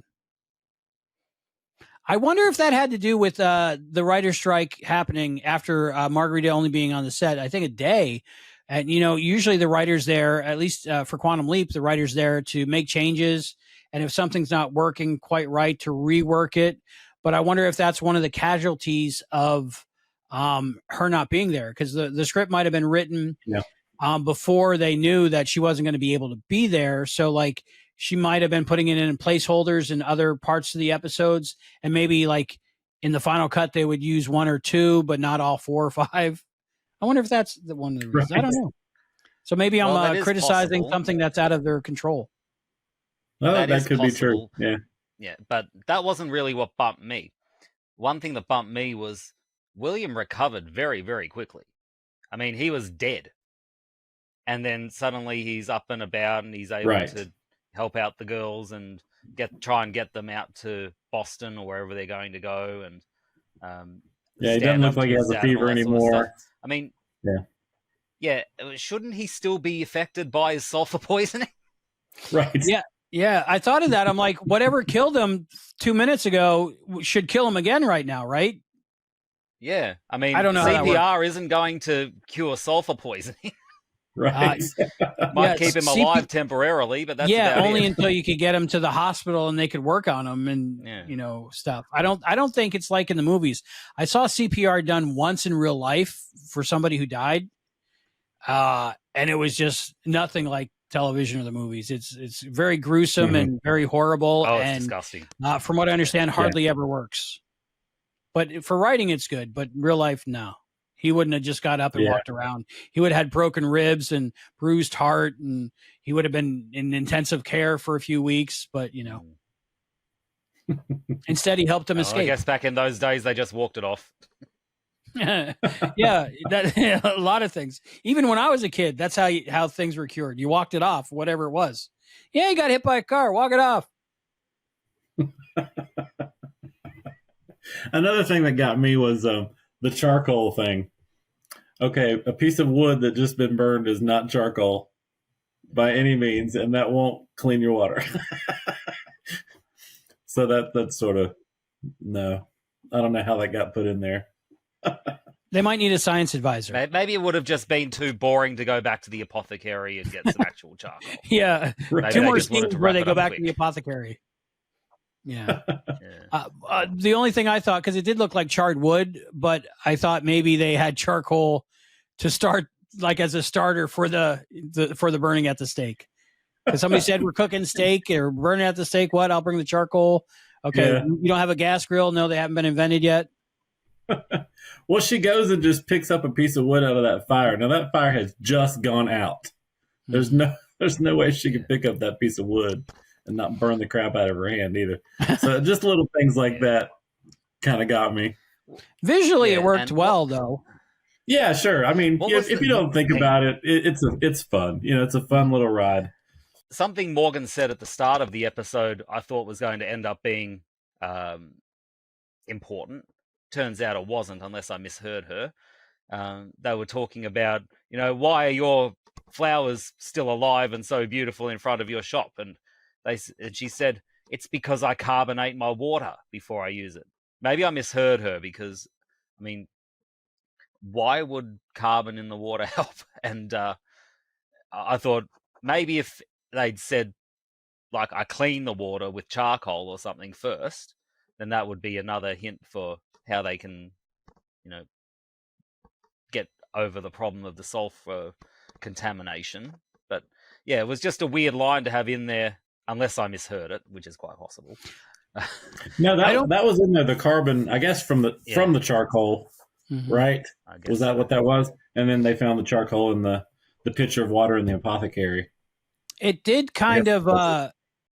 It didn't really send up red flags as much as it put a little tick mark to remember to look the science up of this after I watched the episode, to like go down our YouTube rabbit hole on carbonated water and plants and charcoal filtered water and different things like that. So do they like soft drinks plants?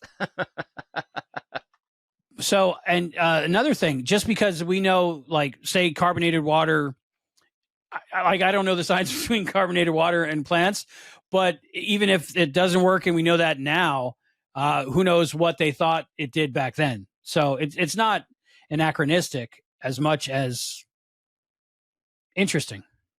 Yeah. Maybe it is just the fact that it purifies the water a little bit more if there is some of the charcoal going in there. That's a good point. Like they were saying in the episode, any form of magic is just science that people don't understand yet. And maybe Morgan just realized, the plants seem to respond well to this, so I'll keep doing it, but not really understanding the reasoning behind it.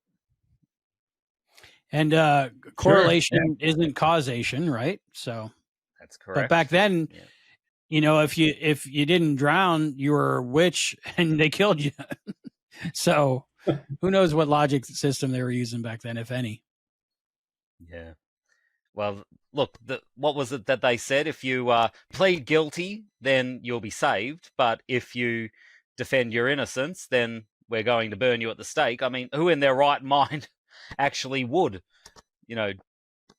keep pleading their innocence? Just say you're guilty and take the plea get deal. let off with a slap on the wrist. Yeah. Right. Yeah.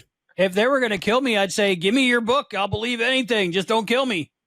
Now, in real life, that never happened. They were not spared by any means. Yeah.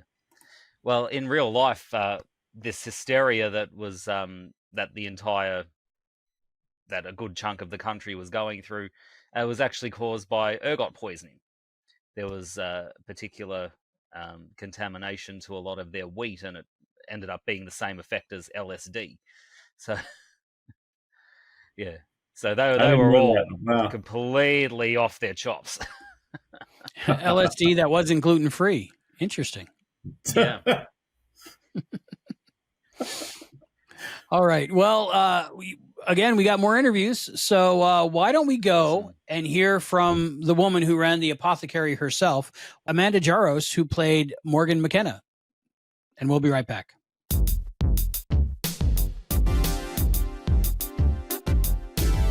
Hello, Leapers, and welcome back to the Quantum Leap Podcast. We are so fortunate today to be talking with Amanda Jaros, and you might know her from A Kind of Magic.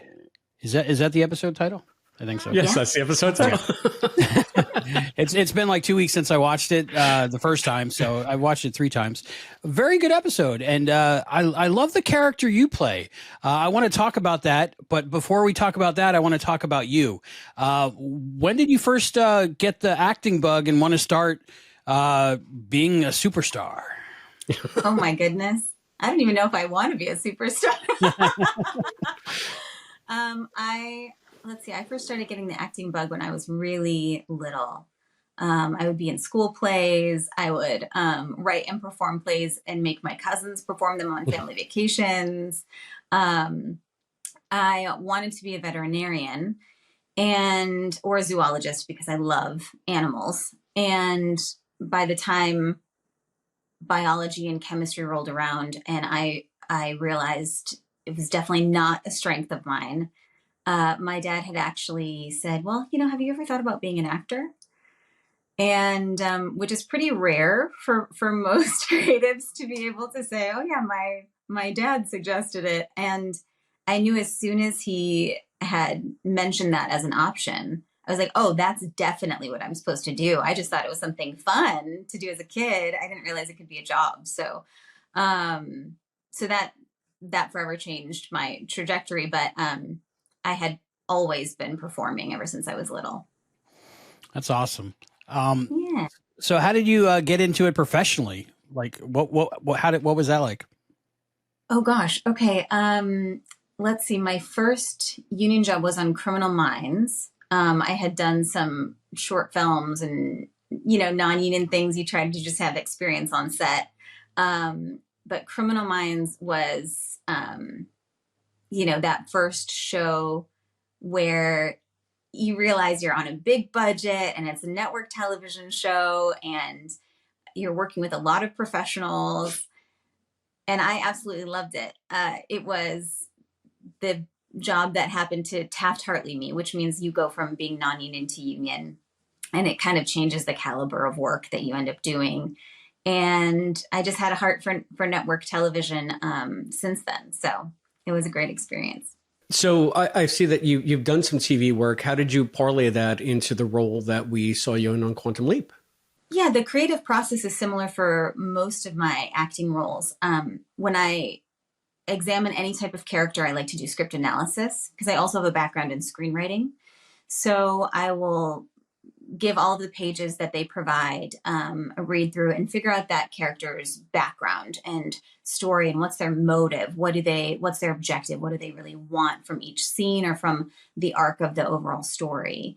And what are their relationships like? How do they feel about those people or possessions, et cetera. So I go from that place to start. And then, if there's additional things like accents, I'll practice, pull one out of the hat. Most of my work is accent work, which is so interesting.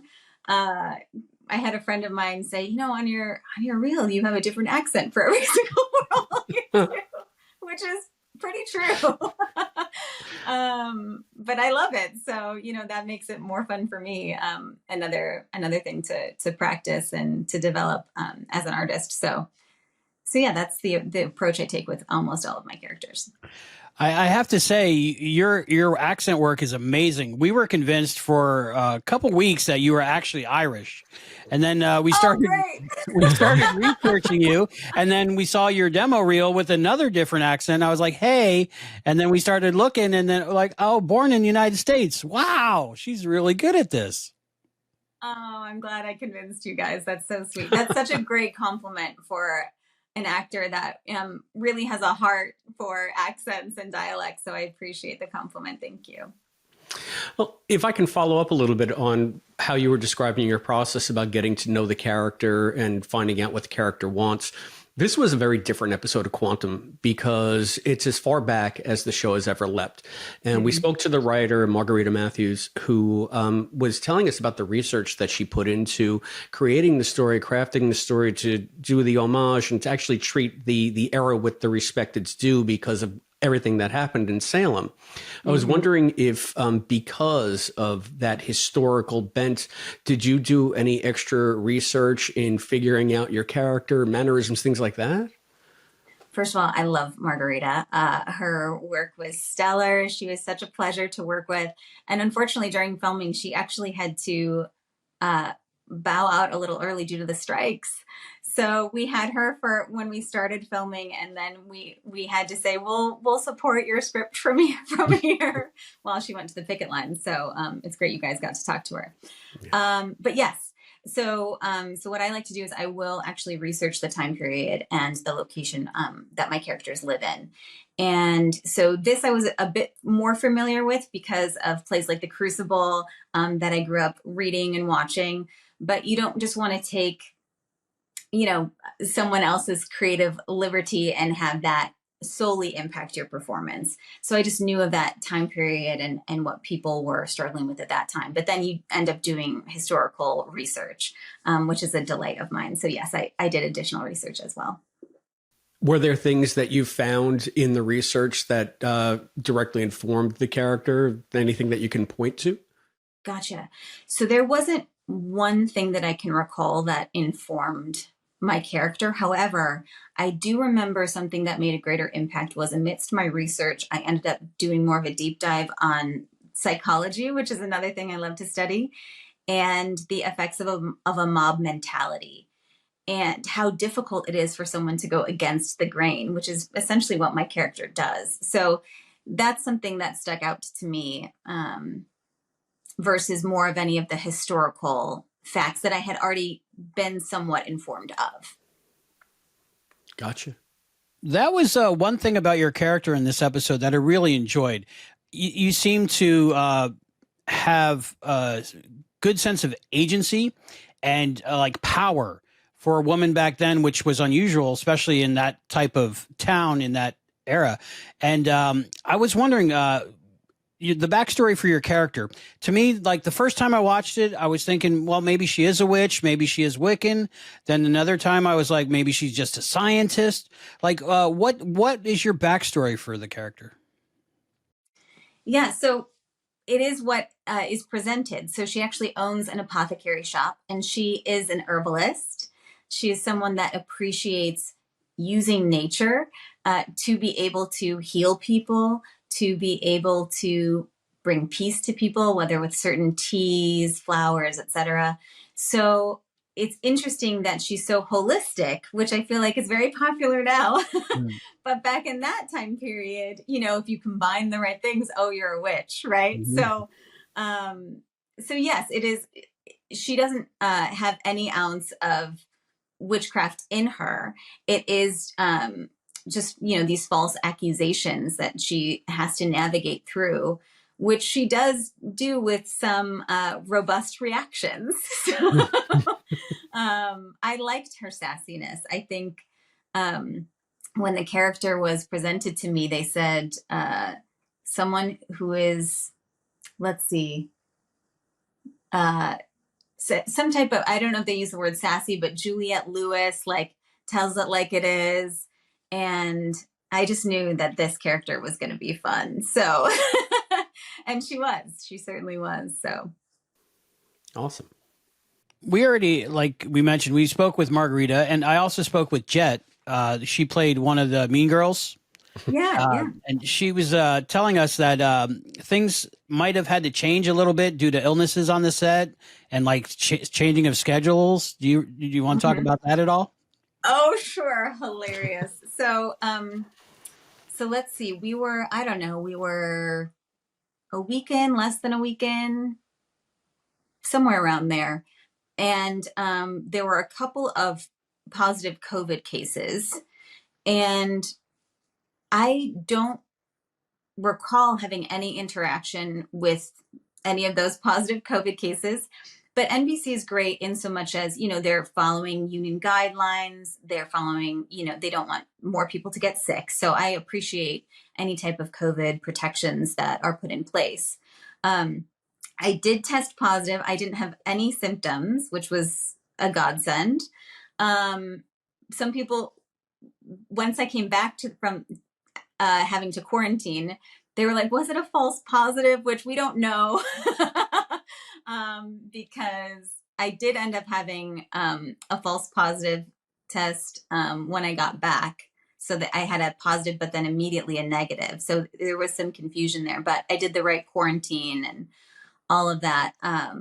and no one that interacted with me ended up getting it. So whether I had it or not, we don't know, but it's always better safe than sorry. And so I appreciate everyone that worked so diligently around that chaos, because the last thing you expect is one of your guest stars to get a positive COVID test, and you have to work around that. So did they change the scheduling of the filming days for certain scenes or something? How did that work? Yes. So thank God for my stand-in. I don't remember her name, but she ended up filling in for me the day that I had to leave, because we were already there, on set, ready to go. I was in costume. And then, the COVID team comes running up to me being like, you have to leave. And I was like, oh my gosh. So my wonderful stand-in filled in for me for a day or two. And then they did reschedule a majority of my work. So that happened after I completed my, I think it was 5-day quarantine. I don't remember what the stipulation was. So the only bummer was I missed some of the movie lot days, which are so fun when you're filming at a ranch that has this magical ghost town feel. But I also love filming at the Universal lot. And so we ended up picking up some shots there to be able to fill in the gaps, which was really fun. And Avi, our director, as trams were going by, because we love the fans. Like, thank you for watching the show, thank you for listening to this podcast, and as people were on tours at Universal on these trams, we wave and we wait to film, and Avi, our director, ended up being like, come with me, and as one is passing, he was like, Brave, Disney's Brave 2025. Because I look like the Brave character. My hair was really curly, and I was, in the period garb and all these things. So it was just so funny. But I had a great time there too. So it was really taking a bad situation and turning it into something great. And Avi was amazing working around scheduling and how to creatively fill in the gaps to make everything look consistent. So everyone came together. And that's the beautiful thing about people, especially in this age of artificial intelligence, when people can creatively work out a solution together and have fun doing it and make magic happen. That's just amazing. Yeah, that's got to be an actor's biggest nightmare. Like, you're on the set of a major TV show, and they say, "Oh, excuse me, yes, you have to leave. Sorry, you got to go." I was so sad, guys, and not just for me, because I love performing, obviously, but also realizing the impact that has on the rest of the cast and crew, and. It was just a bummer. But again, better safe than sorry. I didn't want anyone to get sick, and no one did, at least from me. So, yeah, it all worked out, for better or for worse. Yeah. Well, aside from those hiccups, can you tell us what it was like to go to that set and sort of immerse yourself in that time period? Because on screen, it looks phenomenal. You really looked like you're back there. So I'm curious to know about like the shooting and that experience. Yeah. It did feel like we were in 1692 when I came out in hair and makeup and got to step onto the set. We had filmed in the Santa Clarita area, and it just honestly felt magical. And I'm not saying that as a pun of our name or theme, but it really did feel magical. And there was this sort of whimsy to this town that had been built to look like we're in that time period. And for me and my creative process, I really wanted to be in the apothecary. I wanted to see, what she was working on, what props were given, what set decoration. And so again, the set dressers and production designers did a wonderful job. And I really got to feel like I was there because of their work. And that's always helpful for an actor to experience. That's great, because I think on screen, the only time we see the apothecary is after it's been ransacked by the townspeople. So they actually had it set up for you just for your background. I guess it was intact at that point. It was, yeah. Wow. So our first few scenes, because I actually have to watch through the window. I'm not sure which edit you guys saw, but I'm watching through the window, and then I come out to end up talking to the crowd. Yeah. And so everything's in order, and then they change it all up after it's ransacked. And, that's why those craftsmen are there, to be able to show both sides of the illusion. And they did a great job. Yeah. On the day that it rained, what was that like? Oh, well, I wish I could tell you, because that was my day off. Oh, was it? Okay. I came back and they were like, it rained. All right, that's cool. I had a question. It's an old Western set. You said out in Santa Clarita? I think that's where it was. Somewhere in that area. Yeah. Is it like going on location, or are there buildings just like off camera that it's like a studio to where you can go and, have lunch and relax in the air conditioning and stuff? There was both. So we did have our trailers. Like, obviously there was a base camp. There were, I think, I don't know how many functional buildings, but where we filmed were more or less sets that were built that I think stay there for the longevity of that property ownership. So, but yeah, they definitely, it felt like a Western town, and I've been on Westerns before. It felt like a Western town, but how they were able to do costumes and set design really made it feel more like, colonial Massachusetts in the 1600s. You wouldn't feel necessarily like you were filming in California. I know that you got to do a lot of scenes because you're featured heavily in the episode. Is there any scene in particular that stood out as your favorite? And second part to that question, was there any moment on the set that was unexpected that surprised you? Oh, okay. Well, I remember what surprised me. The night we had to film our escape, it was very cold and very windy. And I just remember, I say very cold because I have thin blood now, but I know everyone was cold. And when we would come around the corner, the wind would hit us, and we were like, I don't know, snowmen, it felt like, but that was definitely a surprising moment. My favorite scenes, probably one of the scenes when we were jailed together. And there just comes, some beauty in when people, not even just actors, but when people can have real, vulnerable, authentic conversations. And for, my character Morgan has a bit of a tough skin on her, and she's finally starting to be vulnerable. And you have, Ben, who has to kind of hide who he is, but, he's really having empathy. And you have Goody, who's obviously struggling. So just for these characters to really just let their guards down, of all places in jail where they're guarded, I really just loved the vulnerability of those scenes. Was the jail a soundstage, like a built set? It was. That was on the lot, on the Universal lot. That's awesome. It looked really good. How long were you in jail? How long was I in jail? Yeah, like the filming day. Let's see. I think that there were quite a few days. I don't know if it was 2 or 3, but it was definitely more than 1. I think.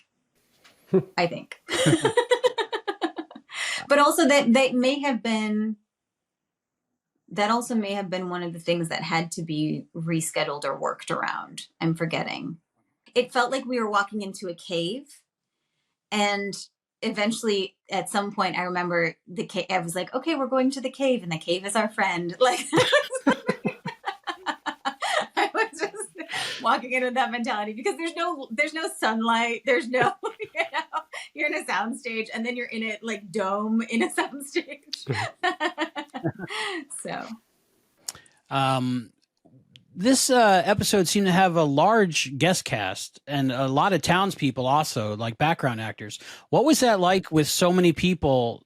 Because a lot of these episodes, there's only a few people in each scene or something, but it seemed like the whole town was involved with most of the episode. So what was just the feeling of the set with all those people and the organization and the worries of, the writer strike and the impending actor strike and COVID, all that going on, and still making an amazing episode in the end? It's incredible that we were able to finish filming. It was amazing having so many people on set, right? That really helps the story come alive.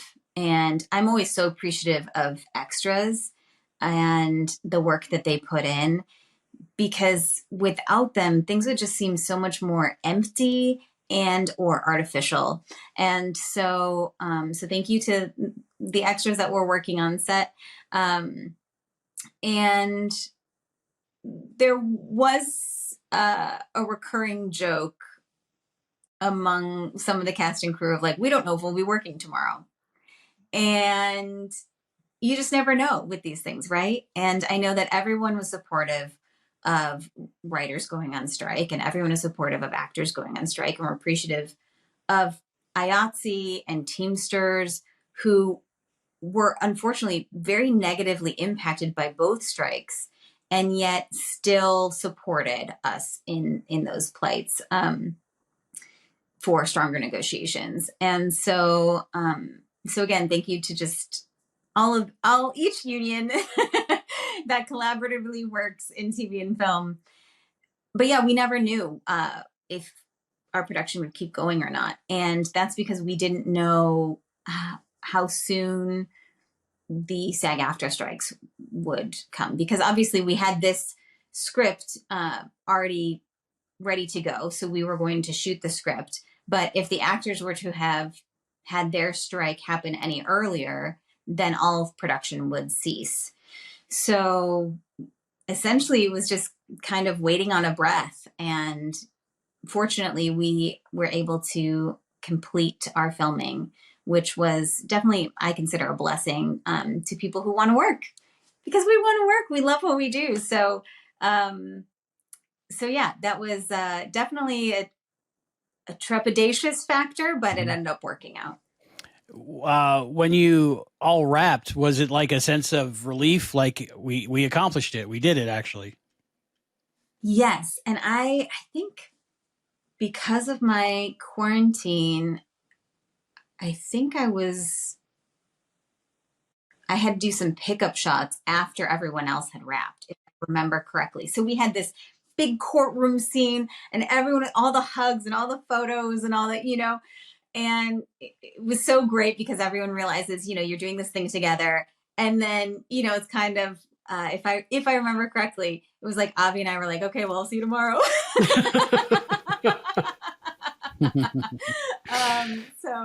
So I had a double wrap, the big group cast wrap, and then these other insert shots that we had to do. Mm-hmm. So bonus for me, because when you wrap, it's always fun, and everyone applauds and hugs, and it's always like you're saying bye to family. So it's always fun and sad because it's bittersweet, right? You don't want to wrap, but you're so grateful for the opportunity you've had.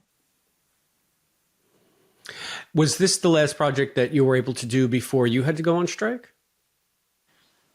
Yes. Yeah. So acting wise, yes. And now things are just, picking back up within the last month or so. The strike's been suspended. So we'll see what's going to come down the pipeline. I know that there's more writing for me right now, now that that's been resolved. So we'll see yeah, we'll see what's next. But this was the last thing I filmed before the actors went on strike. And you being a writer, were you part of the Writers Guild and all that? But you could still perform because you were acting, right? So for writers in the WGA, obviously, once the writers' strike was underway, you can no longer put any pen to paper or type anything out for the AMPTP.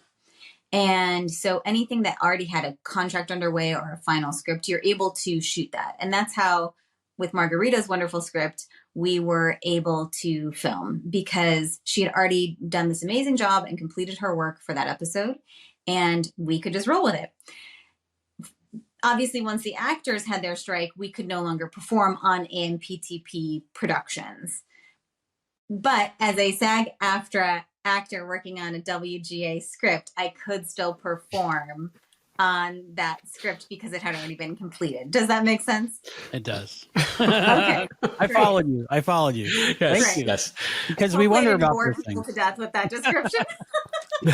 Well, being a writer and a director yourself, when you're on a set, are you just like constantly learning like different things maybe for you to do in the future for your writing or directing? I noticed you wrote Tom and Jerry, right?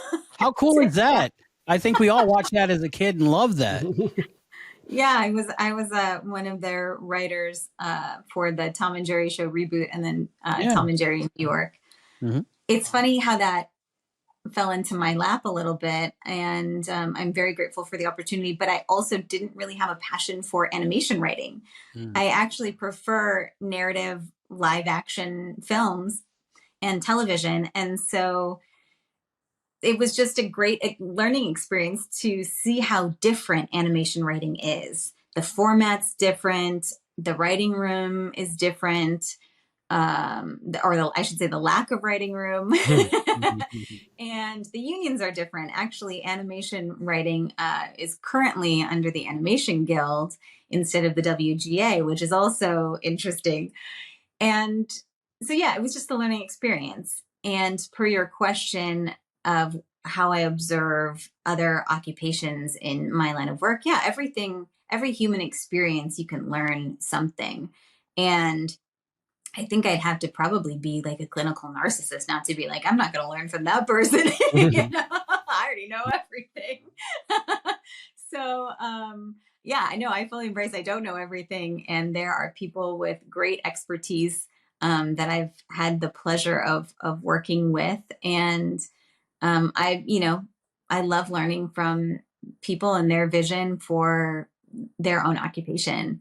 And so we'll see if I end up doing more directing as well. I don't know. But right now, a majority of my time is acting and writing, and those are quite fulfilling. It sounds like you had fun filming the episode. What's your biggest takeaway from your time on Quantum Leap?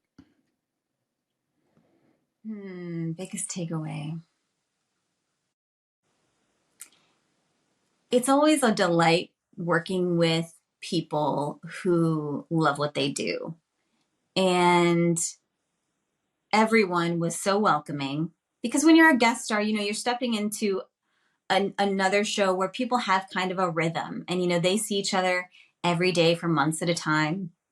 And, sometimes it's hit or miss whether you feel like you'll be able to be included in that kind of family vibe or not.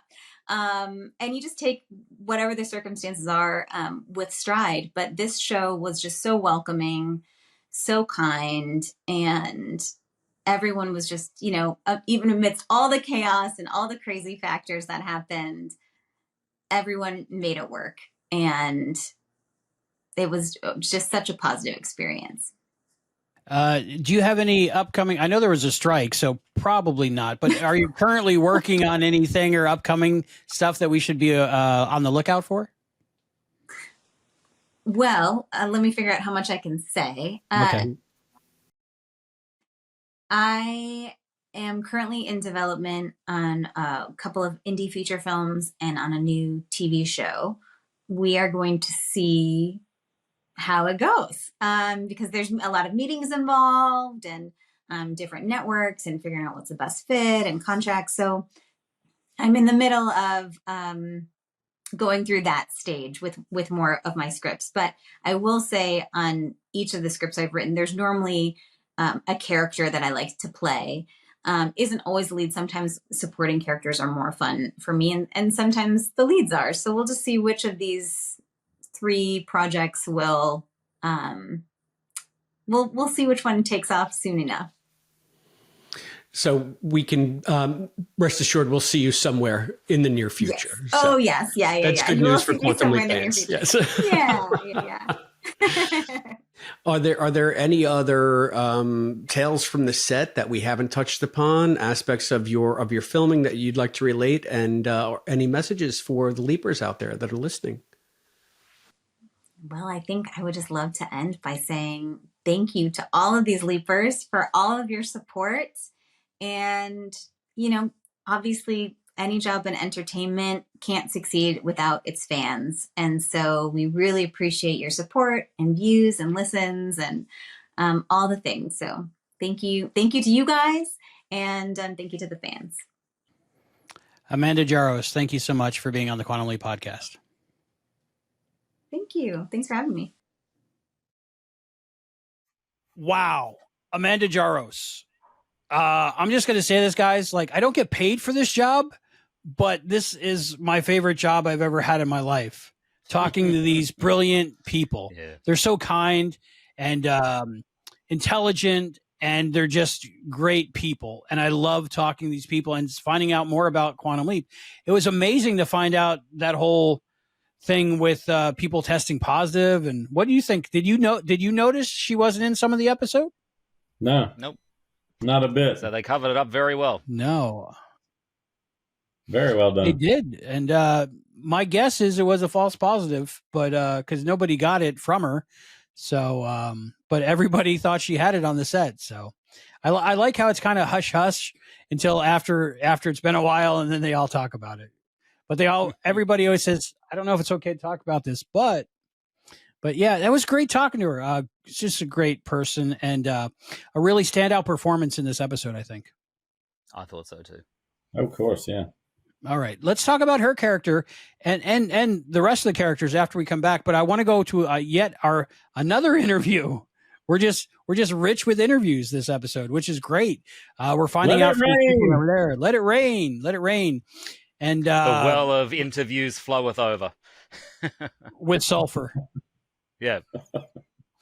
All right, so we're going to go to the main guest star, I'd say. She was the woman that was Ben was trying to save, that was accused of being a witch. She played the part of Bridget Goody Smith, and this is Madalyn Horcher.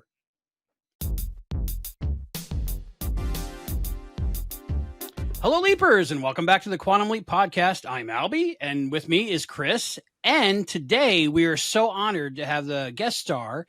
She played Bridget Goody Smith in A Kind of Magic. We have Madalyn Horcher. How you doing, Madalyn?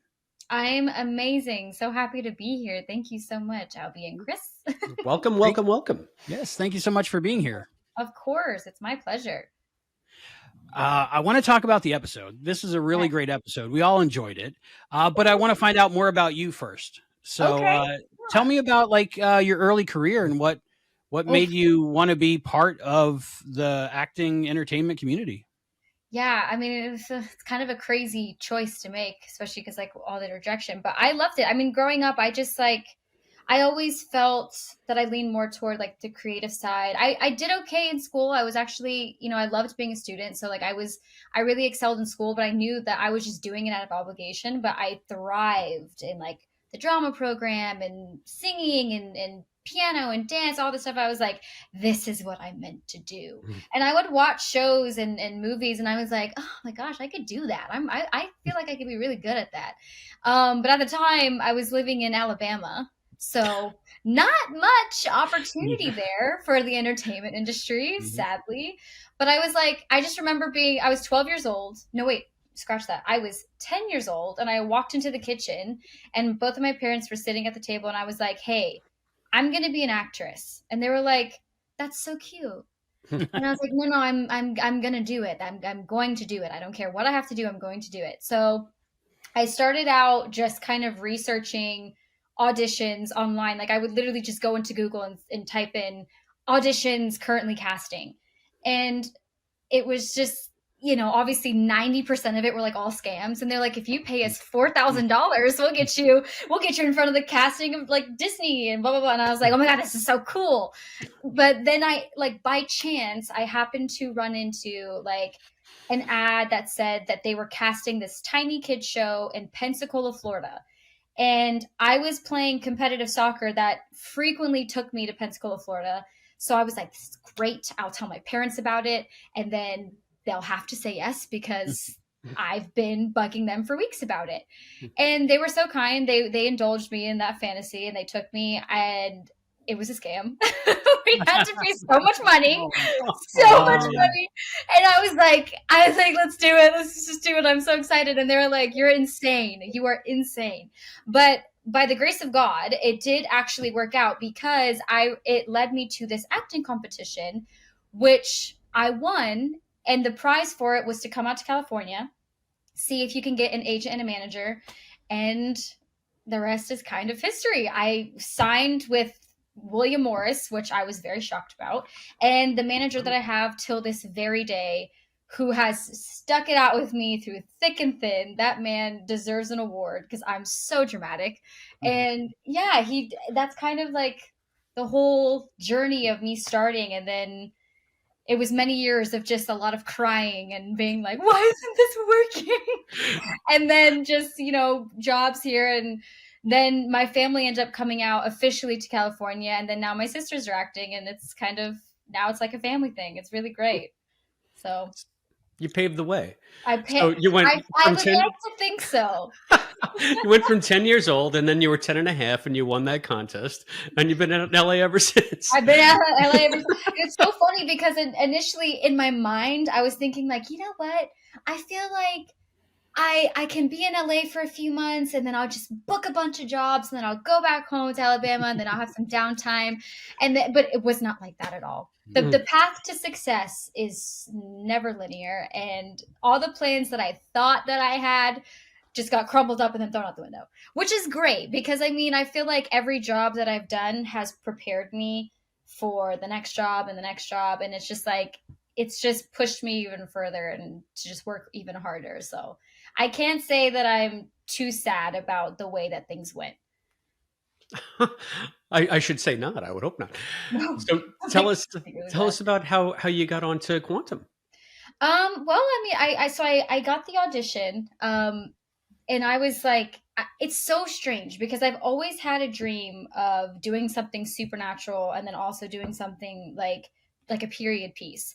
And it was just the irony of it was like, I had just been talking to like my two best friends about it. And I was like, I'm ready to do a period piece. I'm ready to do something where I have to wear like, you know, those like colonial garb or something. I don't care. I just want to do something. And I ended up getting the audition like a couple of weeks later. And I was like, okay, so I have to get this. I was just talking about this.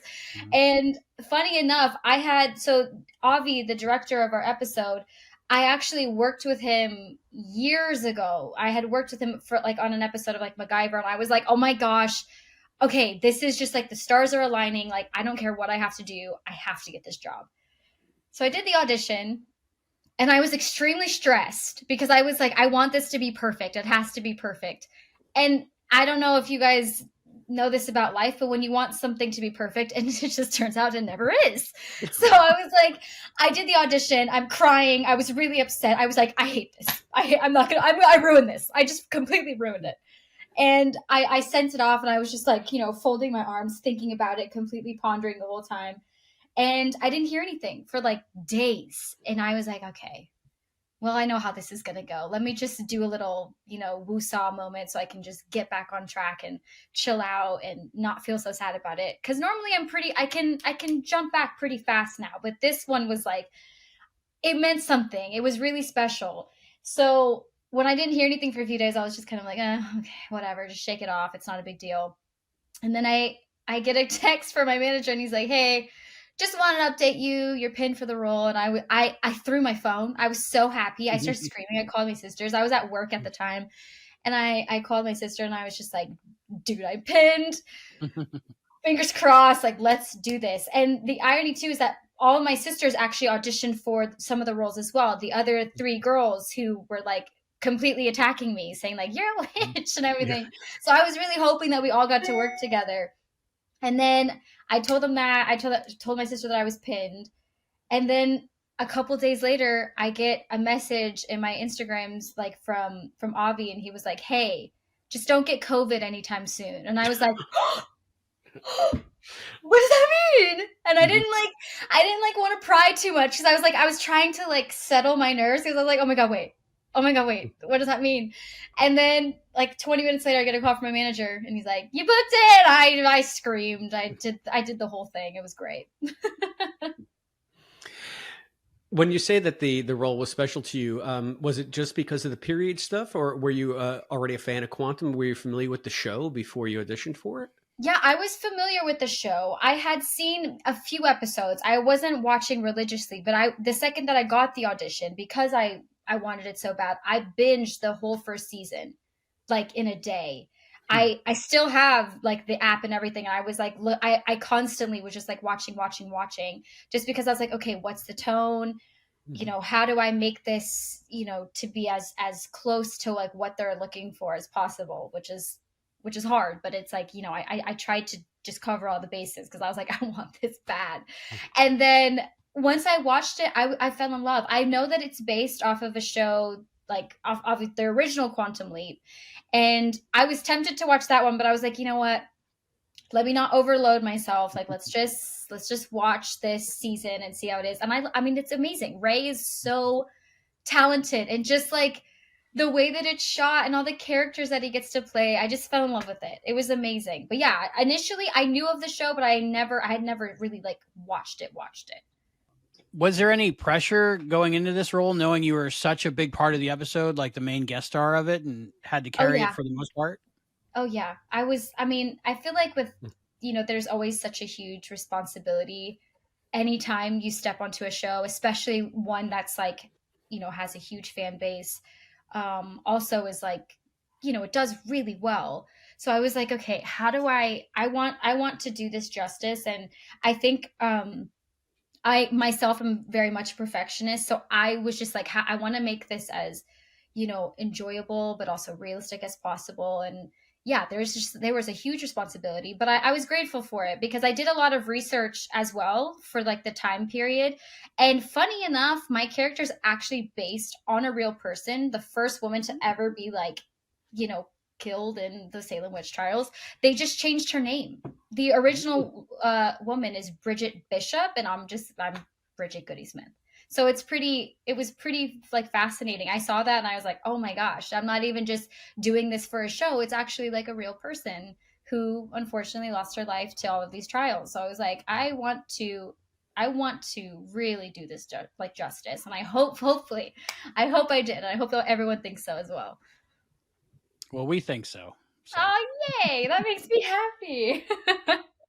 It being a period piece, did you do any like research about the time period, and like so you knew how to like fit in or maybe get in the mindset of the character?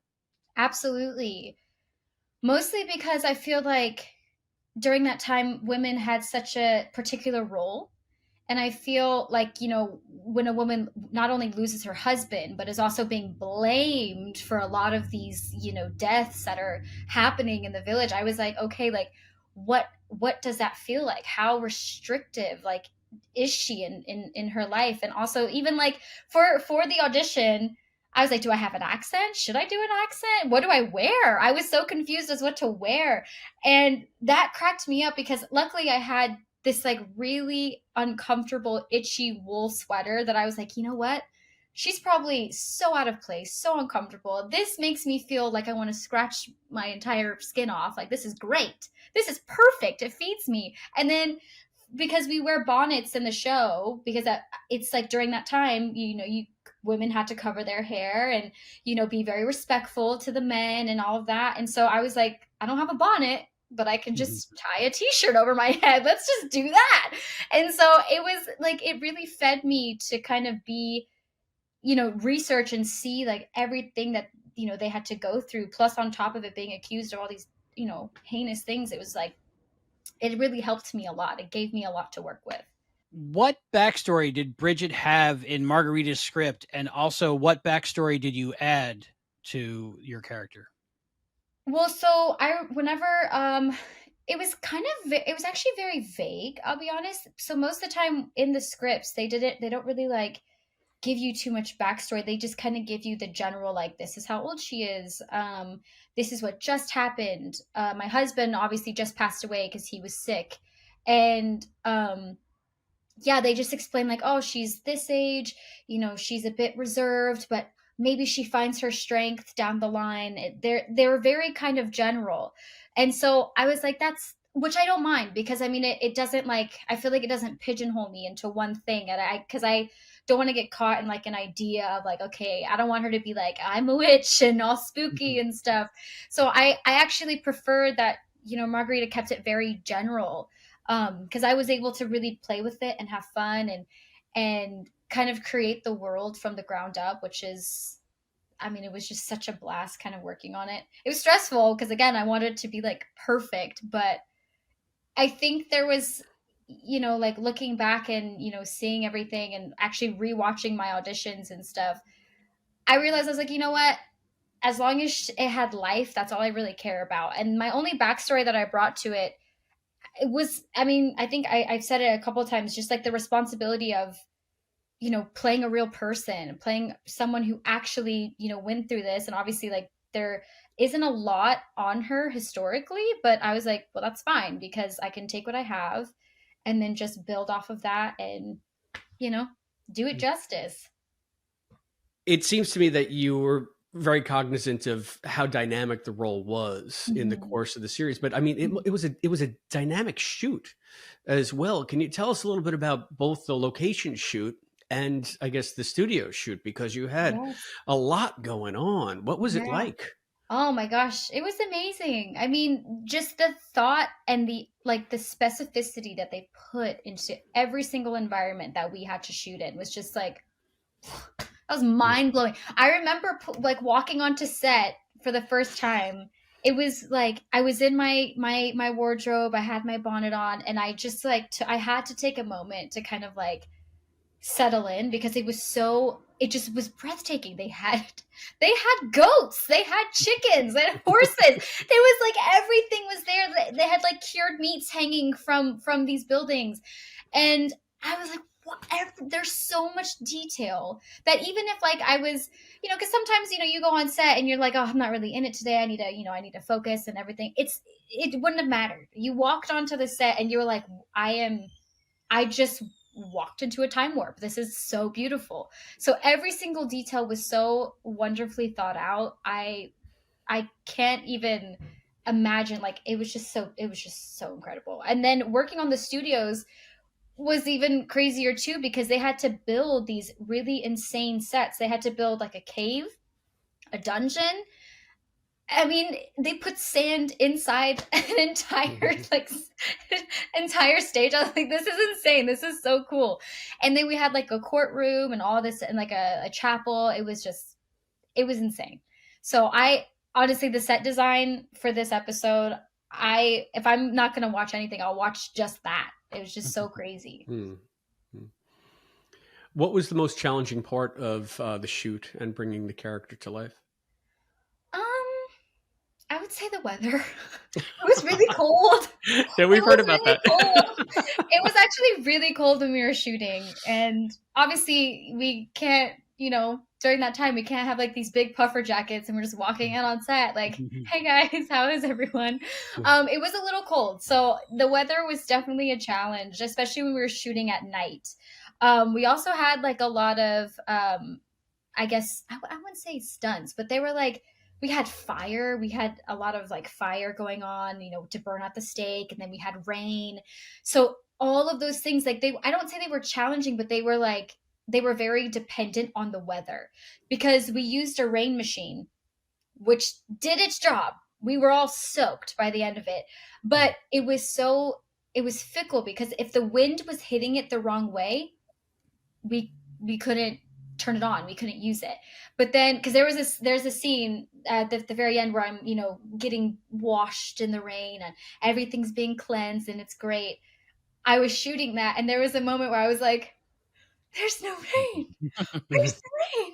And then I'm just sitting on camera, and it's like a super close up, just like waiting for the rain to fall. And it's because the wind was blowing the machine all the way on the other side. And I felt bad because everyone over there was like, is it rain? Why am I getting wet? And it's because the wind was pushing it onto that side. So yeah, everything else was great. It's just the weather.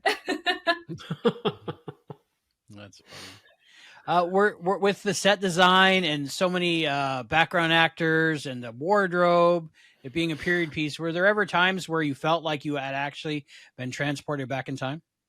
Oh my gosh, the whole time. Apart from when, like, so because my dress was so long and we had to be mic'd up, I always felt like I was completely in that world until the sound people had to literally go up my dress and fix my mic. And I was like, oh, never mind. This is a shoot. We're doing this. But no, I honestly, like, I feel like I was so immersed into it the entire time. And I just feel really grateful that I was able to kind of experience that, because sometimes you don't get that. You always have, like, you know, someone either talking to you or, like, you know, you're very distracted. You can get very distracted on set. And like, I've never been in a situation where the sets weren't beautiful, but this was like total immersion. It was complete immersion from the moment you stepped into your trailer to the moment you left and went home. Because it was shot on a ranch. So it was completely like you were away from civilization. I had to like put my phone away. I couldn't even use it. It was like completely, there's no service. So it was great. I always felt like I was pretty immersed into it. And I don't know, that's just like such a great experience for an actor.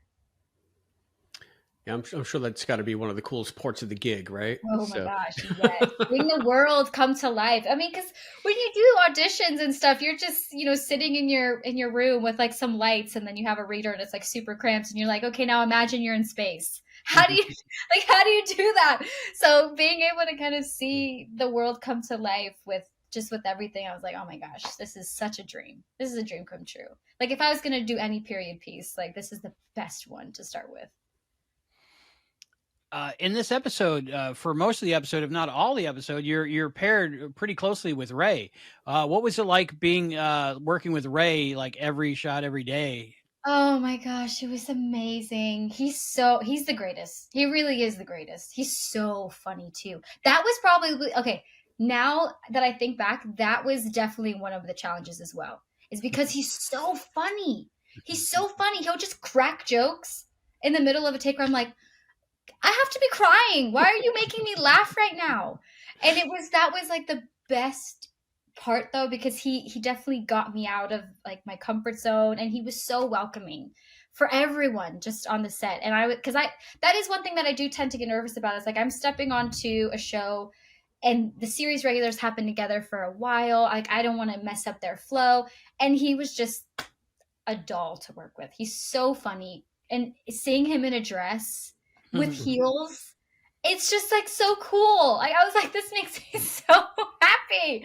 Oh my gosh, that makes me so happy, because I would forget that he's like, when he looks in the mirror, it's a different person. It's actually, you know, I guess, what would you call her? Wasn't she she was like your serving girl? Yes, that's right. She helped me around. That's right. She was my servant girl. So it's like, I remember like the scene when she's like looking into the mirror and it's her, and I'm like, I forget that you're not playing you, and like you looked like something different to me, and I would always have to remember that. But it was hard, because I would just look at Ray and I'm like, oh, it's Ray. He's great, so funny. Yeah, I still chat to him to this day, and it's like, oh my gosh, he's just so amazing.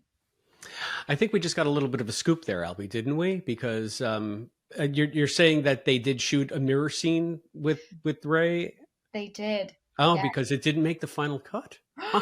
Really? So yeah, I don't believe we saw. You're not the cut we saw. No way. Yeah. That's crazy. So the scene where he like looks at himself in the mirror and you see who he is. Yes. Like, yeah. Oh my gosh. Didn't make it. That's a Quantum Leap staple for the most part. But yeah, that's why I would think too. I would think that they would keep that in there, because all the episodes that I would watch, they always had that that classic where he looks in the mirror and it's like, that's what he looks like. So maybe we'll get that as a DVD extra, or maybe it will make the cut. Everybody watching it now knows, or everybody listening now knows how it actually aired on the network. But the screener we got did not have that. So we saw it first a few weeks ago. Oh my gosh, I'm so jealous. That's so cool. I do know this, that because like obviously we went on strike like a day after we started shooting this. Well, the writers went on strike. And so the lovely Margarita, she could not stay with us. And I was like, dang it, you're so sweet. I love you. And so that was really sad. But we got to like, I remember like months passed and I was like, well, I don't know if this is like, when is this coming out? Like, is this still going to happen? So I ended up reaching out to our director and he told me, he was like, I have to let you know that we have to cut a lot of the stuff that we shot. And I was like, no, why? And he's like, because we're 7 minutes over for this episode. And I was like, it's fine. Just keep it. It's fine. Yeah. The world deserves to see all the hard work that we put into this. We're going to need the content when we get back, right? So yeah, exactly. Exactly. So that's so sad. That's crazy. But yeah, they did shoot a mirror shot. And so she's blonde, she's beautiful. I forget the lovely lady's name. Oh, I feel so bad. But yeah, she was such a sport on set because she came on and she was there for like hours before they got to her shot. And then it's that awesome, and like she actually had a witch hat on because we have witch hats on when she looks into the mirror. Cool. Okay, so I guess that was the scene in the apothecary when you guys were okay. Where we're kind of like, you know, he tells me about the charcoal and everything, and how to, you know, it cleanses the water and all that stuff. Yeah, and so that's when we shot that scene where he has the hat on and she has the hat on. That's so crazy. Yeah, that was a cute scene. It was a cute scene. Yeah, 7 minutes over. That's crazy. And you haven't seen the episode, so there's no way for you to tell us what didn't make the cut. I know. I'm so happy to see it on Wednesday. I can't stinking wait. I'm so excited. I feel like we shot this such a long time ago, and it was just at the beginning of the year. So it's just like, it's crazy. So much time has passed. So, I mean, for a shoot that seemed to have such a serious undercurrent of, you know, intolerance and just straight out, you know, accusations and murder, you did seem to have some fun in some of the scenes. So what was the balancing act like to find sort of that middle ground where it could still be an enjoyable hour of television without being so dour, but still finding that respectful line, given, you know, the cognizance of the history that you're portraying there? Yeah. I think, and I kind of approach everything with this just because I feel like, you know, life is so kind of bleak sometimes. I was like, you know what? I don't want her to be so like, oh, poor me. I went into it with like, I want her to be hopeful, even when it seems like there is no hope. And even when it maybe sometimes feels like, you know, because everyone has those moments where they're down and they're just like, okay, I'm trying to pick myself back up. I'm trying to pick myself back up. So I was just like, I want to approach everything that I do in this episode with a sense of like, okay, let's still try to be hopeful.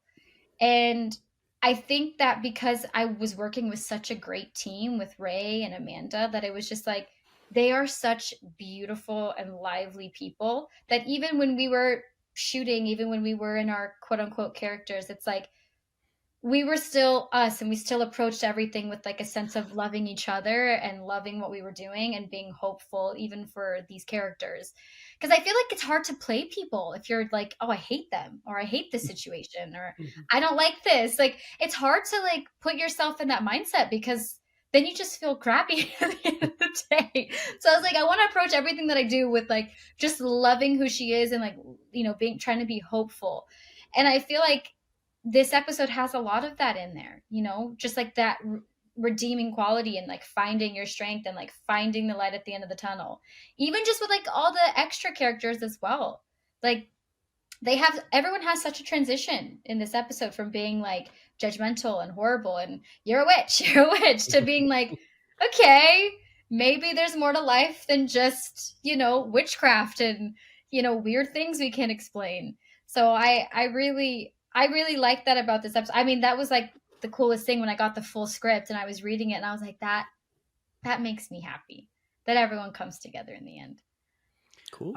One thing talking to you, I realized is you're so different than Bridget is. and it's just a testament to how well you act. And I was just wondering, what did, if anything, did you pull from your own life or experiences and use those for Bridget? Absolutely. I think I really, I mean, I always do that. I feel like the best, if I'm gonna, do like play anyone, I have to bring myself to it. So I think I just kind of, we spoke on like how, the woman must have felt during that time and everything. So I just kind of took whatever experiences that I've had throughout life, and also with loss, dealing with loss, and, losing people, because it is primarily, a lot of it is about that too. It's just like losing sometimes people you love, and like losing people that you thought were there for you and things like that. I pulled from all of that, and I think that's I feel kind of like honored that you would say that, because it's hard to kind of show your privacy on camera. I mean, we choose it because we're actors, but it is hard sometimes. So when I was doing the audition, like my poor sisters, they always like read with me. I was doing it for hours, and they were just like, why are you stressing so much? Like, it's not like you haven't been through this. It's not like you haven't felt what this feels like. And I was like, oh, that is so true. And you just kind of have to, unfortunately, torture yourself a bit to get the shot and to make it look good, and to, kind of let people into your life. And I think at the end of the day, it's not really about me. It's more about what you guys feel and what the audience feels when they're watching it. So that's why I'm okay with doing all of those things. But yeah, it's not always easy, but it's worth it, because when it makes like good TV, good film, it's like, that's what we wanted right there. Was there a particular part of the episode or a specific scene that you felt like you really enjoyed doing and you nailed it and you just loved that moment? I really loved the moment, and hopefully it made the cut, but when it's Ray and Amanda and I, and we're sitting in the dungeon, and we all like link hands, and we just have this moment of like connection and just love. I loved shooting that. And I obviously loved shooting all of the scenes where like we had all the extras, all of the cast together, because those are really like intense scenes, long days, but just having like the gang together was amazing. But yeah, just that one moment was so pure. And when we were rehearsing it, we would dance around after we were done, and it was just great because it's so quiet. When we're shooting, it gets really quiet. So then when we linked hands and we just all made eye contact, I was like, oh, we're family. This is so great. I love this. There must have been some magic there, a kind of magic. See what I did there? Because, well, we had spoken to Amanda, and she had named the exact same scene as her favorite scene as well. Oh my gosh, that makes me so... we did not plan that, I swear. That's so funny. I'm telling you. She was texting you before you got on. Say this. Say this.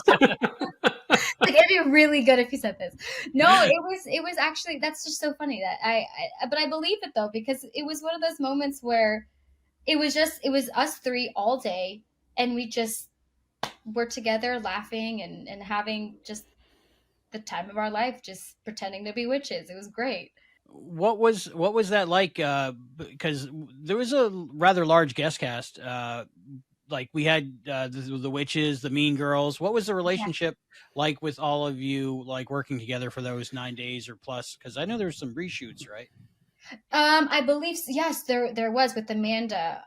There were some reshoots that we had to catch up on. I don't know if she told you, but she got COVID and she had to step away. And I was like, so I was with her. We were with her for the first 3 days, and the irony of it is that she was wearing a mask the whole time. So we were like, how did you get sick? And none of us, you're the one wearing the mask. So it was very funny. And so we felt terrible. We missed her like so bad, but she had to, we ended up wrapping at that location. So I'm not sure how they reshot it. I just know that she had to go in a few days after I wrapped to do all the reshoots. But yeah, working with Jett, Shelby, and Ruby was great. Actually, I knew Shelby. We were friends before we even shot this, and I just happened to be like, oh my gosh, what the heck? This is so cool. I get to work with someone I know. This is amazing. So that was awesome. And then Ruby and Jett were just, they're such beautiful people. I still talk to all three of them. I still talk to them awesome. All the time. So it's really, really great. And just, I don't know, they were just so giving, and so they're completely opposite than how they are in the show. They were kind I hope so. Oh God, that would be really bad. No, but they're like the complete opposite, and it would be so funny because I'd be like, which? Anyway, so how's your day? Oh my God, I love you. And so it was so funny, just like the switch of them being so horrible to them being just so amazing all the time. Yeah, I got to speak to Jett as well, and she seemed just an amazing person. Isn't she great? Yeah, really She's loved such her. A sweetheart. Oh, such a sweetheart. So, what's going to be your favorite memory of the time you spent on Quantum Leap? Oh God, that's a tough one.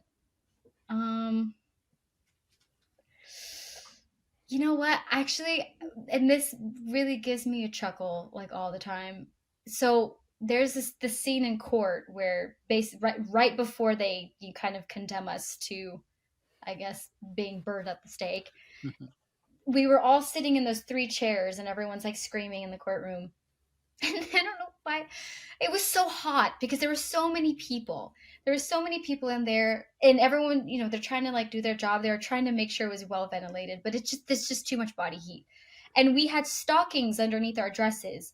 And I'm looking over at Amanda and I'm looking at Ray and I'm like, are you guys hot? And they're like, yes, we are absolutely burning. And so I was like, what if we just lifted up our dresses? And so then Ray just goes, I'm doing it. And he picks up his dress and he's just like full on stockings out, spread open. And I'm like, does that make it better? And he goes, I feel 10 times. And I was like, okay, I'm doing it. So we all just lifted up our dresses and we're just spread out like this, just very calmly, you know, just showing the world our stockings, all our petticoats. But it helped. It was so hot. And so I actually have pictures. I have pictures of us just like, it's so funny. Wait, I really want you guys to see this because it was just so funny. That's going to make the late night cut. Oh, yeah. Please. Yes. I'm showing my petticoats. Quantum Leap podcast funny. After dark.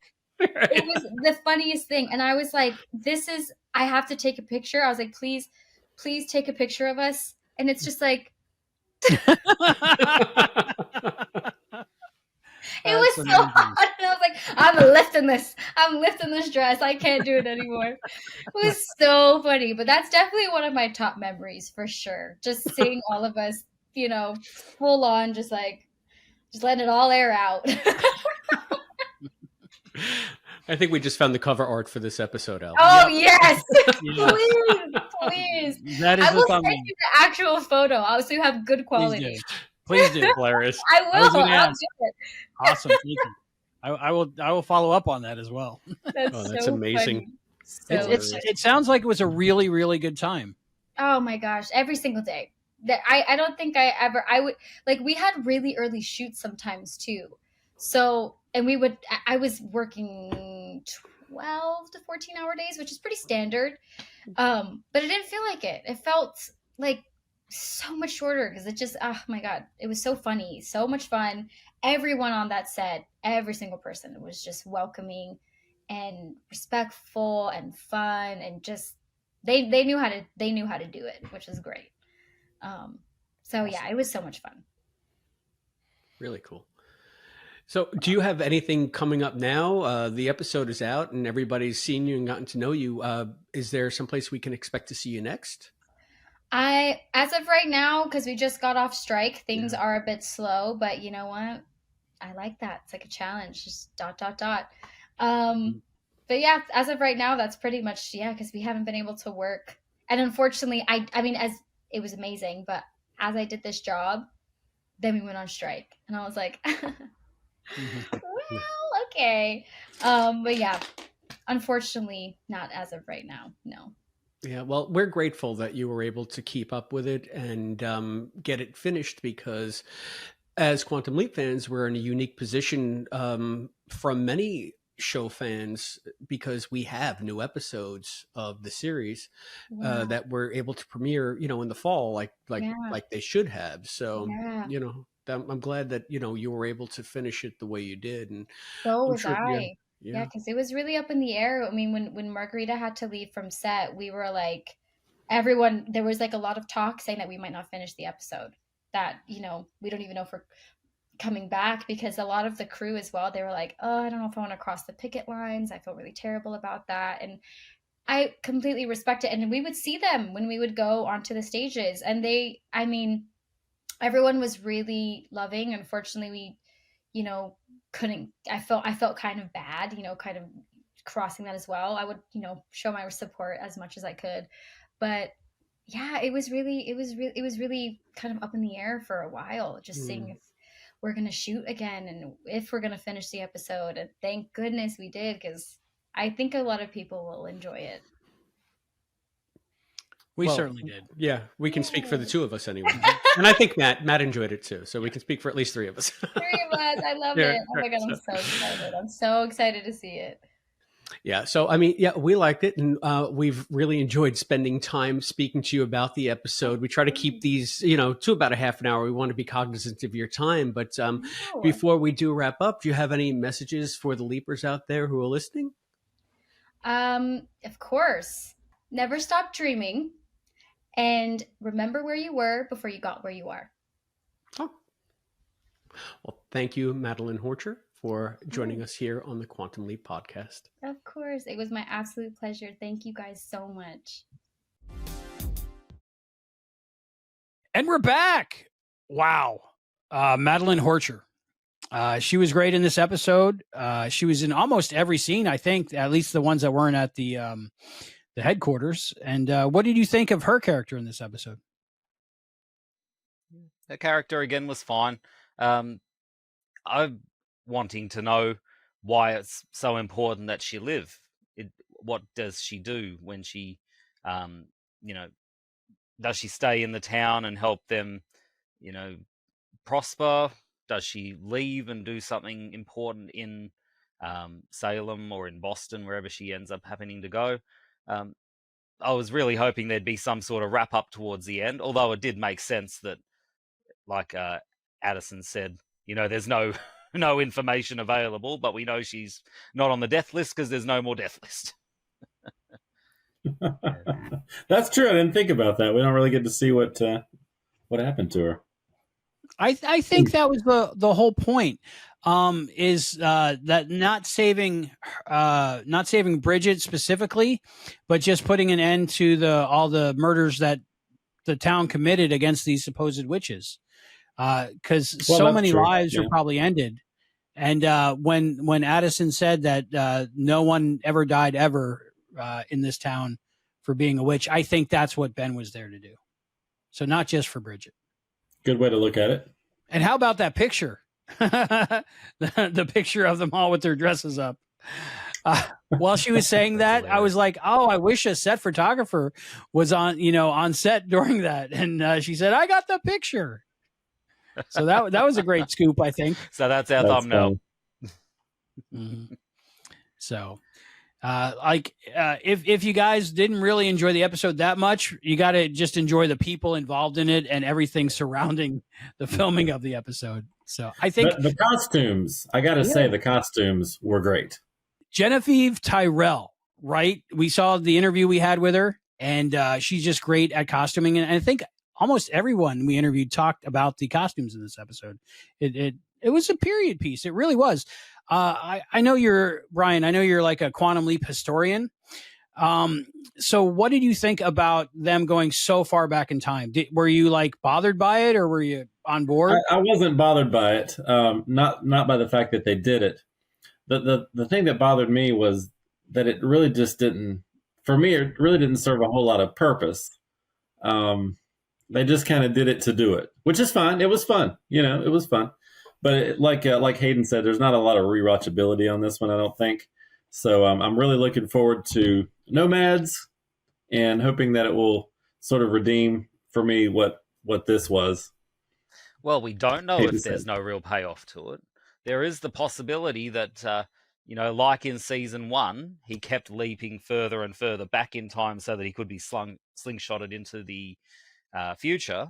Maybe there is a reason why he had to leap so far back. Maybe he's going further into the future still somewhere down the track. We don't know, but it'll be interesting to see. There might be a future cause and effect montage to get to somewhere where they were going. So I could see that. But I'll respectfully disagree with you because I just really enjoyed the episode. I think I had low expectations going in, and it exceeded all of them. And I think I really appreciated the acting. I think other than the story, I appreciated the acting. I was drawn in so many times. I almost didn't want to say anything because, I love this show. I don't want to say anything bad about it. But even in the original series, there were episodes I didn't like that much, Sure. Not every episode is for everyone. Yeah, of course. And it's great that it's for some people, even though it's not for everybody. So that's awesome, Mm-hmm. But yeah, going back that far didn't really bother me. I do kind of like it when they stick closer to our time where things are more relatable and the sets are going to be more believable, a lot of times and things like that. So, do it once in a while, make it a great story. Have fun. Yeah. I want to talk about the seance, but first, Brian, did you have a look and leap? Sure. I found this handy Quantum Leap podcast bookmark for reading my Quantum Leap novels or anything else. My insurance papers, I separate everything. It's right here on my desk all the time. If you're not a Patreon member of the Quantum Leap podcast, get off your rear. Get one of these. Get some great stuff. Awesome. Yeah, I love it. What's your favorite book out of that's on the back of that bookmark? Oh, Lord. Which one is it? I should know it offhand. I know what my favorite Pulitzer. is. Pulitzer? It's a good one. Or Angels Unaware. Angels Unaware. My two favorites as well. Sequels. Like sequels to the episodes. Sure. Yeah. Sequels to the episodes, yeah. Very good, very good. My favorite is Foreknowledge, of course. I've met the author, so that makes me feel like more connected to it. But yeah, join our Patreon. I know we don't talk about it often. We do have credits, and all our patrons are out at the end. I know. There's a lot of problems with it. I want to grill the author at some point. That's coming up. I think that's coming up in the rotation. So pretty soon, we're going to get to tell Christopher what we think of his novel. So, of course, I'll fawn over it because, I love it. Doesn't even make good toilet paper. I carry it with me everywhere, and I call it the good book. All right. Seance, Dorothy. Let's talk about this seance. What do you think? I thought it was cool just to see Mason being more eccentric, Yeah. Well, I mean, if you've got nothing on hand, I suppose you'll try and do anything you can. It just seems like, you'd think that the one that's grounded in all the technology would probably be the one to stay away from all that and be the more skeptical one. So yeah. It just seems odd that they are the ones who would go down that path. I did like the last line. They say, I don't know, you scared her away with your cynicism. I just love the whole thing because, like you said, you would think Ian would be more scientifically based, but you never know. Everybody's got their thing. So, and it might be one of those things, well, it couldn't hurt, so we might as well try it. But the whole Dorothy thing and all the candles, and I just found it fun. It created an image that we'll always have in our mind, Gonna unleash Deval on everyone. Yeah, there's no pentagram, right? So something was going to come. But Ian mentioned a while back about aliens and, believing in aliens visiting Earth, which scientifically, yes, there's absolutely aliens somewhere. But did they visit Earth? That's more, Don't know what science you're doing, Albie, but it's not. Mathematically. I'm doing maths. No, your maths is way off. If you think about the sequence of events that has to happen in order to get the evolutionary line for life to be, somewhat sentient and intelligent like we are, the chances of that happening is almost nothing. So, if we are. That's true. Roswell. Humans don't really understand probability, do we? But I found it interesting and good character development. I think for Ian, it's going to bring more to the character than we already had. Because I mean, how much just logical computer nerd can you be? Sitting at a monitor, looking at it, relaying information. So the fun stuff, I like it. I want to see more of it, I think. And of course, Mason was great doing it. All right. Oh, yeah. I think we've talked this episode. So I think we'll go to final thoughts and ratings, if that sounds good. Yeah, all right. We're going to save me for last because I think I like it best. I'm just saying. We'll go with Brian first. Brian, final thoughts and your rating out of 5. And remember to rate him with wacky objects from the episode. You got it. Okay. I thought it was fun. I thought it was a little unbelievable, and historically completely inaccurate. I love the costumes. The acting was great. I love all the actors in it. No problems there. I'm going to give it 2 out of 5 wooden pieces of charcoal. Okay. Damn it, you took one. Oh, no. All right. Well, I'm going to say it's a perfectly fine episode to watch. It's not brilliant, but there's nothing overly offensive or there's nothing overly offensive about it, or I don't know about the rewatchability, but I think that there was definitely some good parts to it that we all enjoyed. I'll give it 3 out of 5 pantyhose that are being shown because it's so damn hot. Okay, we'll take it. My final thoughts. I'm going to disagree with you, and I think this episode was really good. I'll look forward to it in the rewatch. I think I watched it 3 times, maybe 4. I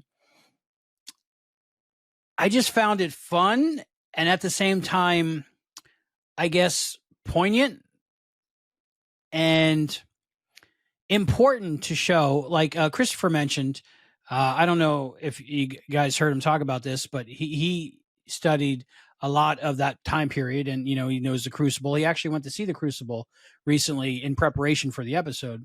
So he was educating me more about the history and the real history of the witch trials and like Salem witch trials in general, and more about how, like, me as like an ignorant, pop culture, just, I absorb what they put in me. Thinking, the Salem witch trials. Yeah, they thought they were witches and they were going to burn them at the stake. But, I'm viewing it from Sabrina the Teenage Witch, or from like, Marvel shows or something, where it's like an abstract idea, and it's like something almost fun and Halloween-y, like jack-o'-lanterns, burning witches, stuff like that, which it's not. They killed people. It's horrible. He likened it to like the Holocaust, but a different version in this time where they were just killing people for not being the people they wanted everybody to be the same. So it was really tragic. And I don't think we often as a culture think about the whole Salem witch trial period of time as being tragic. And I think this episode was important because it brought us into that, and still had fun the whole episode because it was an adventure and the characters are great. But it brought us into that, almost that sense of palpable fear that people had back then, that if you didn't conform to what everybody else said you should be, or who you should be, or what you should be doing, or what you should think, that they would kill you. And I think this is the first episode of television that I've seen that has approached the whole situation like that. So besides fun, good acting, beautiful people being in the episode, I think I learned something about that part of our history. And I don't think I'll ever have that fun. I don't know how I ever thought it was fun, but it just, you hear about those things and they're like so far removed from reality that you don't even believe it. And this changed me. This changed my whole feeling of that. So I'm going to give it a high rating. I'm going to give this one a 6. I really think I'll look forward to watching it again. And I think it touched me on different levels. And I'm going to give it 6 falling apples. Next time on Quantum Leap, we'll be talking about either Nomad or Nomads. Not sure yet, but you'll know by the time this comes out. I think it's going to be Nomads. It's going to be Wednesday, December 13th. And the synopsis is when Ben leaps as far as Egypt into an undercover CIA agent caught in a dangerous game of international espionage. Espionage? He must move quickly to save a woman's life. What the? You are a spy. Awesome. This is espionage. You make a mistake, they'll kill you. Is that supposed to be a pep talk? Quantum Leap, next Wednesday on NBC and Peacock. Yeah. So that looks like it'll be exciting. So what woman is he saving? Yeah. And it's like a spy thriller. So I reckon it's I'm thinking all the clips. I'm going to guess Hannah, yeah. Hannah? I don't know. Maybe. Don't read the opening credits. That's all I'm saying. Watch the episode. Oh, it's one of those, is it? Okay. One where we get ruined that Susan Diol's in it. Susan Diol, yep. Susan Diol. She plays a big part. Turns out she's the big bad of the whole season. It's crazy. But